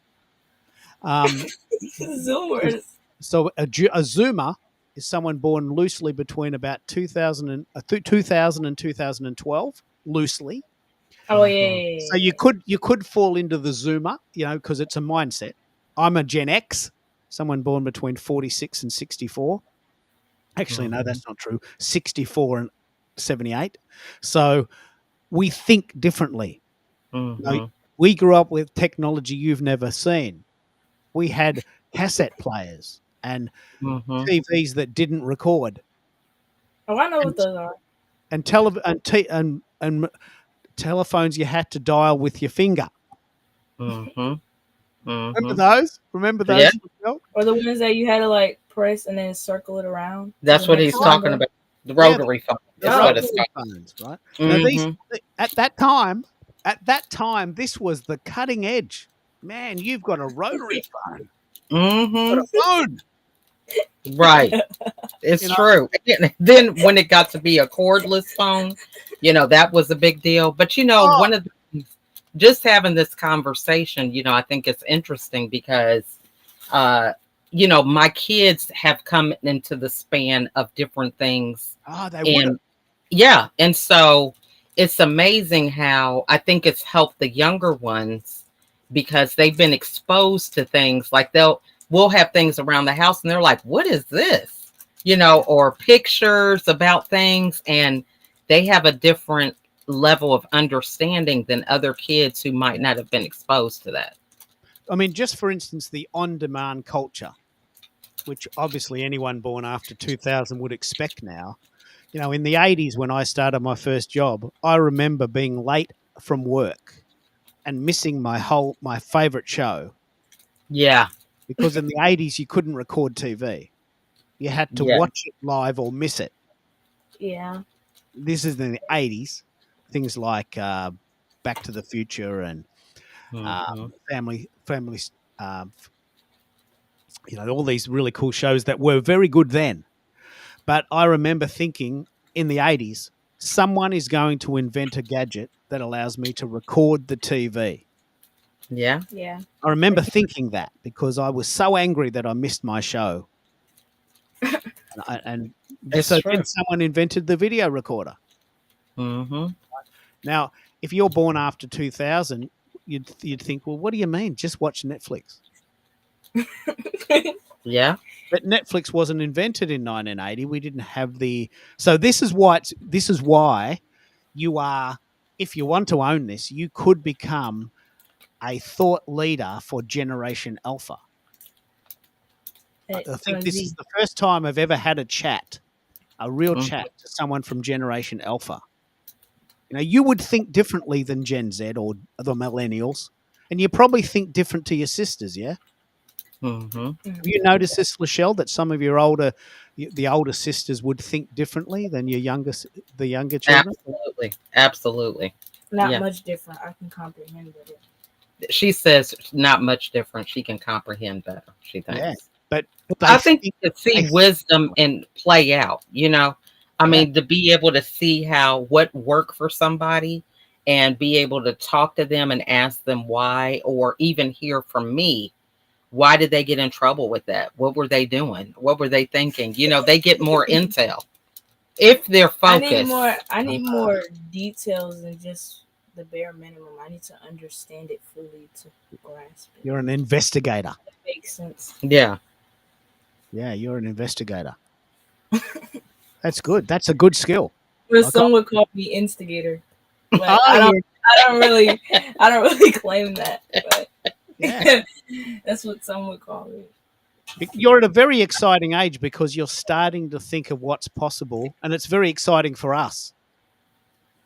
Mhm. I've never been a teacher, but I'd imagine a teaching would be very satisfying because you could see someone in what we call year 7, junior high, and think, I think I know where they're going. And then you see them develop and you see them grow into it. And you think, I saw this. I predicted this. And then you see them 10 years later and they did it. That must be very satisfying as a teacher, I would think, to see people grow. Mhm. Yeah. So to be in junior high, you have the whole life ahead of you, and you've got a wonderful family to help you do it. I can sort of see where this is going for you. I mean, in a 10-minute conversation on the other side of the world, I'm loving it. Yeah. it's exciting. Yeah. Well, and I just think, man, I don't know if I would be invested in conversations with my mom's business people the way that my kids are. It just wasn't a thing back then. The kids were in the kids' place. It wasn't this cross-generational conversation that I really value now, because I learned so much from my kids. They ask me questions and I'm like, I don't really know. I have Let's to look it that up. I have to look it up myself. I I don't use Google though. I don't trust Google. But yeah. It's very important because things are changing, and there was a song that may actually even predate any of your children, Lachelle, called "Video Killed the Radio Star," Mm-hmm. 1982. And the basic premise was this: there was this radio announcer who was very famous, I think I know and then that. MTV came out. Mm-hmm. And everyone started watching MTV, and and everyone stopped listening to the radio. Video killed the radio star. Mm-hmm. And sometimes I feel like that guy, Yeah. because I was, in my prime, maybe many years ago, and now things change. But talking in this way allows me to be current. Yeah. We all know people that live in their zone, that, they won't get a mobile phone, they won't embrace AI, they won't watch Netflix, they won't get online shopping Mm-hmm. because they don't want to embrace new things. Yeah. They're very hard to talk to because they live in a time zone, maybe Yeah. 1960 to 1980, where the golden period was, and they won't embrace new things. They're not. It's very hard to talk to people like that. Mm-hmm. So by embracing a conversation with a person in junior high, I'm now starting to understand what a Generation Alpha might think of this. Mm-hmm. Gen Z. And a very good example of that is 9:16 versus 16:9. I love panoramic TV. I like sitting on the couch and watching a big TV, whereas anyone born after 2000 probably watches things on their phone now in portrait mode. Mm-hmm. I don't like that format, but they I like both. Yeah, She says Yeah. she likes both. yeah. Mm-hmm. This is, But that's so true. And I think Well, I would even preface this to say that not all kids, I think we can have this conversation with. I feel like, It really is um, debatable, what kid it is, depending on what environment they grew up in. yeah, Because I think, me personally, I like big screen TVs because I could just like have the whole full experience, rather than a small device. I could just watch it for half of the screen. It's not mhm. the same experience to me because it's not the same thing. Well, tell them what you're thinking about your new thing for school New about thing. the technology. Oh yeah, so basically they banned phones, smartwatches, etc., etc. I don't really approve that. A lot of us don't, but me personally, I really don't approve of that because if it was an emergency or something, I can't go straight to my parent or contact them immediately. I would have to ask the teacher, then walk all the way down the hall to the office and then call them. And that's if the teacher allows me to go to the office. Or like just in general, like you can't contact your parent immediately, or it was just in general. We can't have our phones. Like I don't understand, and it's not even a distraction. Like last year, it was perfectly fine. We What didn't a have great no. conversation from that point of view. Mm-hmm. In Australia, all social media has been banned for everyone under 16. What? Well, In so how did they implement that? What happens? Well, I think what'll happen probably in reality is that they'll either wind back any social media that's been used, or you simply won't be able to join moving forward. So Mm. if a new site starts, there'll be a minimum age of 16 for a new site. 16? Now that's going to be torture for you because you're not That's yet pure 16. bullying. That's bullying. Yeah. Wouldn't It's that not. be a conversation worth having on Yeah, a show? that'd be a good one. That Yeah. wouldn't be fair. Because Mm-hmm. the teachers, who are obviously over 16, are thinking, well, we notice the difference because they've taught for a very long time. And they've noticed that over time, maybe 2020 plus, that kids' attention is decreasing because they're always on their phones because they're used to it. Mm-hmm. In Mm-hmm. Australia, this is probably common in the world, I think there's a $500 fine if you're caught driving with the phone in your hand Mm-hmm. $500? because people die. Yeah. That's true. You know, they're texting their girlfriend to say, "Hey, look, sorry, honey, I'm running late. I'll be there in 8 minutes." Oh, I just went through a red light and hit a truck. Yeah. Wait, if you're holding it or if you're actually texting, like actively That's texting. right. If you're holding it, if you're holding the Mm-hmm. phone Yeah. while driving, I think it's a $500 fine. Yeah, it's hands free. We have that too. I'm not sure what the fine I'm is, not about but 500. yeah, but it's Maybe true. about. Not But I driving. think, this is a good thing. Like I was telling them, there's a lot of kids that do drug deals, they bully others, That's uh, to a certain extent. but I'm just saying they have access to a lot of things because of their phones. Also, And let me add to that. what are you going to Actually, add? this also can happen outside of school through social media. That's true. So if they wanted to, like, try to minimize that, they should minimize the amount of social media that kids are intaking at a certain age, instead of banning it from school altogether, cutting off our sources of internet or helpful resources for certain I love students. this discussion. I am a bit worried. I have a bit worried about you because I've got parents. I've got friends who are parents that Mhm. won't let their kids have a phone until they're in high school, right? And that's 12. I And could barely survive business school without a phone. I could barely- We have that same thing. So, but not 12. Ours is 13.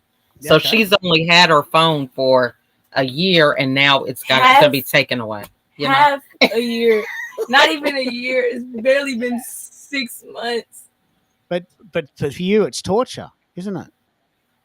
I don't know about torture. I can manage without a phone, but It's just a simple fact of banning it. Like, Yeah. did you really have to go and ban it? You could have just at least like put a certain rule, implement a certain rule instead of just banning it altogether. Amazing. Do you have a demerit system there on your licenses? License? Lachelle, do you know if you have a demerit system? Okay, so like if they do speeding or something, Oh, like Yeah. a fine on your thing? yeah, we have something called points. So like Points. if yeah, that's what they call it. Yeah, so I know what you're talking about. Oh, you talking about? And it increases your insurance. Yeah, I know what you're talking Yeah. about. So when you get to 12 points, you lose your license for 3 months. Mm. Right? You get 12 points, I think it's per year, or maybe it's 3 years. But if you get to 12 points in a 3-year period, you lose your license for 3 months and you have to reapply and do the test, right? And it's a sort of a system that encourages people to not run red lights and not speed or drink and drive, right? See, And that's something I can manage with phones. well, with the phone, I didn't know this, but the fine is $545 and 4 points. Wow. So if you get caught with your phone in your hand when you're driving 3 times in a year, you will lose your license for 3 months. And that's because in Australia, we've had a lot of deaths directly related to people texting and driving. Mm. There's a direct link, right, between death. Yeah. And so it's possibly feels a bit draconian, but it works. The death rate went down. There's less accidents. Mm-hmm. And I mean, can't you just pull over and tell your girlfriend you're running late? Yeah, it's true. But what we'll do, I'll stop the signal